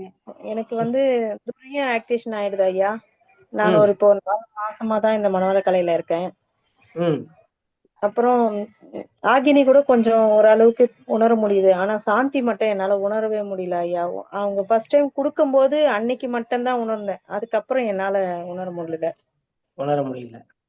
நல்லா கவனிங்க. இப்ப சாந்தி தவம், இப்ப அடுத்தடுத்த அன்பர்களுடைய மிகப்பெரிய கேள்வி என்னவா இருக்கு அப்படின்னா, சாந்தி தவம் உணர முடியலைங்கிறது தான் மெயினா. இப்ப நம்ம என்ன செய்ய வேண்டியதுன்னா, சாந்தி தவம் தான் பெருசா செய்ய வேண்டியது இருக்குங்க, வேற வழியே இல்லைங்க. சாந்தி தவம் செய்யதான் நல்லா மாற்றம் வரும். சாந்தி உணர்வு கிடைக்கலைன்னா, நல்லா கவனிங்க, கிடைக்கலைன்னா அக்குப்ரெஷருக்கு 3 விரல் நம்மளுடைய கழுத்தினுடைய அந்த எலும்பு பக்கத்துல வச்சு ஆள்காட்டி விரல நீங்க முதுகுத்தொண்ட அடிப்பகுதியில வச்சிருங்க. சீக்கிரமே நல்லா வச்சுட்டு நல்லா கொஞ்சம் ஒரு 5 நிமிஷம் 10 நிமிஷம் வச்சுட்டீங்கன்னா அதுக்கப்புறம் நல்லா உணர்வு தெரிய ஆரம்பிச்சிடும். எதுல? சாந்தியில. தெரிஞ்சதுக்கு அப்புறம் நீங்க அப்படியே சாந்தியில போய் இருந்து நிலைச்சு சீக்கிரமே சாந்தி தவம் கைகூடிடும். சரிங்க ஐயா. நான் கடை வச்சிருக்கேன் ஐயா, டைலர் கடை. கடையில இருக்கேன். கடையில இருக்கும்போது சாந்திலையோ ஆகினிலையோ கவனம் இப்ப கண்ணு திறந்துட்டே செய்யலாங்களா? அதாவது நல்லா கவனிங்க, இதுல ஒரு விஷயத்த நல்லா ஆழமா புரிஞ்சுக்கிட வேண்டியது என்னன்னா, நீங்க எந்த வேலை செய்து கொண்டிருந்தாலும் இப்போ இருக்க மனநிலையும் உடல்நிலையும் எப்படி இருக்குன்னா சாந்தி யோகத்திற்குத்தான் தயாராக இருக்கிறது. அப்படி மனசு இருக்கு அப்படின்னு நான் சொல்றேன், புரிஞ்சுக்குங்க. அப்ப நீங்க மற்ற வேலையெல்லாம் செய்யும் போது நமது உணர்வுகளை சாந்தியில வச்சுக்கிட்டு மற்ற வேலையெல்லாம் செய்யணும். அதாவது சாந்தி தவம் பண்ணும் போது அமர்ந்த நிலையிலேயே முழு போக்கஸோட அந்த இடத்துல வைப்போம், அதுக்கு பேர் தவம். ஆனால் மற்ற வேலைகள்ல இருக்கும்போது நமது மனம் அந்த சாந்தியில வச்சு மற்ற வேலையும் சேர்ந்து பாக்குறது. எப்படின்னா தலையில ஒரு பாரத்தை வைக்கிறோம், ஆனால் கையில பிள்ளையும் பிடிச்சுக்கிட்டே போறோம், பாரமும் இல்லாம பிள்ளையும் கையில விட்டு போகாம ரெண்டும் ஒண்ணோட செய்யறோம் பாருங்க. அது மாதிரி நம்மளுடைய மனம் மூலாதாரத்துல இருந்து வச்சுக்கிட்டே நம்ம மற்ற செயல்களை செய்வது. சரிங்க ஐயா. அப்புறம் அஸ்வினி முத்திரை போடணுமா ஐயா அந்த நேரத்துல, இல்ல மூலாதாரத்துல கவனம் மட்டும் வைக்கணுமா ஐயா? அஸ்வினி முத்திரை சாந்தி தவம் சரியா வராத நபர்கள் முழுவதுமே அஸ்வினி முத்திரை போட்டாலே நல்லா வந்துடும். அஸ்வினி முத்திரை போட்டும் சாந்தி தவம் வரல அப்படின்னா தான் நீங்க கை கொண்டு போகணும். அக்குப்ரெஷருக்கு வச்ச மாதிரி கொண்டு போகணும். ஆனால் நீங்கள் அஸ்வினி முத்திரை போடும் போதே சாந்தி தவம் தெளிவாகி விட்டால் அக்குப்ரெஷர் மாதிரி கை தேவைப்படாது. எத்தனை டைம் போடணும் ஐயா அஸ்வினி முத்திரை? 10 போடலாம், 5 போடலாம், இந்த மாதிரி போட்டுக்கலாம். ஆனால் அஸ்வினி முத்திரை போடும் போது நிறுத்தி நிதானமா மெதுவா சுருக்கி இழுத்து பிடிக்கணும். அந்த மாதிரி உணர்வு லேசா மைல்டா இருக்கணும். வேகமா இருந்துச்சுன்னா அப்படி இல்லாம மெதுவா நைஸா இருக்கணும், அவ்வளவுதான். அப்படி பாட்டு 5 போட்டாலே பெருசா உணர்வு வந்துடும். பத்தலைன்னா கூட 5 போட்டுக்கோங்க, அவ்வளவுதான். ரொம்ப நன்றிங்க ஐயா, ரொம்ப அருமையா சொன்னீங்க. ஆனா எந்த தவத்துல உங்க இருந்தாலும் துரியம் ஆக்டிவேஷன் ஆயிடுது ஐயா. அப்ப துரியதவம் இருந்து இருந்து இருந்து இருந்து அந்த காந்த சக்தியை அந்த இடத்துலயே அழுத்தம் தர செஞ்சுட்டோம்னு அர்த்தங்க. சரிங்க ஐயா. அப்ப நம்ம மீண்டும் சாந்தி தான் வரணும். சாந்தி வந்து மறுபடியும் ஆகியத்துல நிலைச்சு அதுக்கப்புறம் துரியம் தான் உங்களுக்கு ஈஸியா வந்துருது. ஏன்னா அந்த இடத்துல ஒரு அழுத்தத்தன்மையை உணர்ந்ததுனால வராத செஞ்சு வந்ததையும் பயனடைய செய்யணும். சரி. ஆனா ரொம்ப அருமையா சொன்னீங்க ஐயா. உண்மையாலுமே இவ்வளவு நாள் தெரியல. தெரியாத இருந்திருந்தா நான் இப்படி துரியத்திலேயே இதுவாயிருப்பேன் போல இருக்கு. ஏன்னா எனக்கு சாந்தி ஆகினி கூட ஒரு அளவுக்கு ஒரு சில வாட்டியை தொடர்ந்து பண்ணா உணர முடியுது. ஆனா அதான் சாந்தி தாவம் மட்டும் உணர முடியல. அதுதான் ரொம்ப சங்கடமா இருந்தது. ரொம்ப நல்லா ஸ்பீச் கொடுத்தீங்க ஐயா. ரொம்ப நன்றி. வாழ்க வளமுடன் ஐயா. அம்மா வாழ்க வளமுடன் அம்மா. வாழ்க வளமுடன் அம்மா. அடுத்து கடைசி நிறைவாங்க ஐயா சவுந்தரராஜன் ஐயா இருக்காரு, அவரோட முடிச்சுக்கலாங்க ஐயா. வாழ்க வளமுடன். வாழ்க வளமுடன் ஐயா. சவுந்தரராஜன் ஐயா நீங்க அன்மியூட் பண்ணிக்கலாங்க ஐயா. ஐயா வாழ்க வளமுடன். வாழ்க வளமுடன் ஐயா. ஆக்னி தவத்தை பத்தி மிகவும் நல்லா சிறப்பா சிந்தனை வரை கொடுத்தீங்க ஐயா. ரொம்ப சந்தோஷம். அதே மாதிரிங்க ஐயா, இப்போ ஒரு அம்மா கேள்வி கேட்டாங்க இல்லையா, மூலாதாரம் செய்யும் பொழுது கூட ஆக்னியில உணர்வு தெரியுதுன்னு. அது எனக்கு கூடங்க ஐயா, மூலாதாரம் நல்லா டீப்பா செய்யும் பொழுது முதல்ல துரியத்துல வந்து நல்ல உணர்வு தெரியுதுங்க ஐயா. அப்புறம் ஒரு 2 நிமிஷம் கழிச்சு அப்படியே ஒவ்வொரு மையமான உணர்வு தெரியுதுங்க ஐயா. அதுக்கப்புறம் கடைசியா வந்து மூலாதாரத்துக்கு வரும் பொழுது அப்படியே உடம்பு நல்லா ஃப்ரெஷ்ஷா இருக்குங்க ஐயா. அதாவது நான் சொல்ல வர்றது, துரியத்தில இருந்து உணர்வு மூலாதாரம் நல்லா செய்யும் பொழுது துரியத்தில இருந்து ஒவ்வொரு மையத்திலையும் உணர்வு தெரியுதுன்னு நான் சொல்றேங்க ஐயா. அது எல்லாரும் அப்படின்ட்டு ஒவ்வொருத்தருக்கும் அந்த மாதிரி தெரியுதுங்க ஐயா. அதனால அப்ப வந்து நம்ம வந்து கொஞ்சம் 1 மணி நேரம் கூட சேர்த்து மூலாதாரம் செய்யும் பொழுது அந்த ப்ராப்ளம் சரியாயிடுங்கன்னு நான் சொல்றேங்க ஐயா. அந்த அம்மா கேட்டதுக்காக நான் சொல்றேங்க ஐயா. என்னோட அனுபவத்தை நான் சொல்றேன்.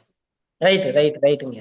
அதாவது அந்த 200% வர வாய்ப்பு இருக்கு. காரணம், நீங்க துரியத்திலிருந்து அப்படியே இறங்கி ஒவ்வொரு மையமா வந்து மூலாதாரத்துக்கு வரும்போது அப்படி வரலாம். கரெக்டு தான், அதுல மாற்றம் இல்லை. அப்படியும் வரலாம். ஆனால் அந்த ஆகினையில அந்த தன்மை நன்கு நிறைவடைந்தால், நல்லா புரிஞ்சுக்கோங்க, ஒரு விஷயம் நல்லா புரிஞ்சுக்கணும். என்னன்னா, ஆகினையில நல்லா நிலைத்து ஆகினையிலிருந்து துரியம் போறதுக்கும், ஆகினையிலிருந்து நல்லா புரிஞ்சுக்குங்க, அது துரியத்திலிருந்து அடுத்த மேல்நிலை தவம் போறதுக்கும் மனம் வந்து ஒருங்கிணைப்போடு சென்றால் எந்த தவம் வேண்டுமோ அந்த இடத்துல வந்து அட்டகாசமா குண்டலினி சக்தி வந்து அமைஞ்சிடும். அது வராம செயல்படும் போது நீங்க சொல்ற வழியும் செய்யலாம். ஆனால் அதற்கு இந்த வழியையும் தாண்டி டைரக்டா நினைக்கும் போது நினைச்ச இடத்துல வந்து குண்டலினி சக்தி அமர வைப்பதுதான் யோகம். அதை படிப்படியாகவும் செஞ்சு பெர்மனண்டா உணர வச்சுக்கலாம், டைரக்டா செஞ்சும் உணர வச்சுக்கலாம். அதாவது நான் சொல்றது, மூலாதாரத்துல இருக்கும் பொழுது தானாவே ஒவ்வொரு மையமா இறங்குதுன்னு சொல்றேன் நானு. குண்டலினி சக்தி ஒவ்வொரு மையமா தானாவே இறங்குதுங்க ஐயா எனக்கு. அந்த மாதிரி ஐயா சரிதானே? மற்ற மையத்திலிருந்து எல்லா மையத்திலிருந்து குண்டலினி சக்தி மூலாதாரத்துல வந்து இறங்குறதுக்கு தானே மூலாதாரத்தவமே செய்யறோம், இறங்கத்தானே செய்யும். ஆமா. இப்ப அந்த அம்மா கேட்டதுக்கு அங்கேயே 1 மணி நேரம் நம்ம சேர்த்து செய்யும் பொழுது அந்த நிலையை நம்ம அடையலாம்னு நான் சொல்ல வர்றேன். அடையலாம் ஐயா, அப்படியும் செய்யலாம். மற்றபடி அது அங்க இருக்கும் போதே எல்லாமே வந்துடும், அந்த இடத்துக்கு வந்து குவிஞ்சிரும். அதாவது சரி வர நம்ம செய்யறது இல்ல, 1/4 மணி நேரமா அரை மணி நேரமா நம்ம செஞ்சுட்டு அதை விட்டுடுறோம். அது வர்ற வரைக்கும் அங்கேயே இருக்கணுங்கிறது எல்லாத்துக்குமே தெரியறது இல்ல. அவ்வளவுதான். சரிங்க ஐயா. நன்றிங்க ஐயா. வாழ்க வளமுடன். நன்றிங்க ஐயா. வாழ்க வளமுடன் ஐயா. நிகழ்ச்சியை நிறைவு பண்ணிக்கலாமாங்க ஐயா? நிறைவு பண்ணிக்கலாம். வாழ்க வளமுடன். வாழ்க வளமுடன் ஐயா. மிக்க நன்றிகள் ஐயா. வாழ்க வளமுடன். நம் கடமை அறவாழ்வின் நாட்டத்தே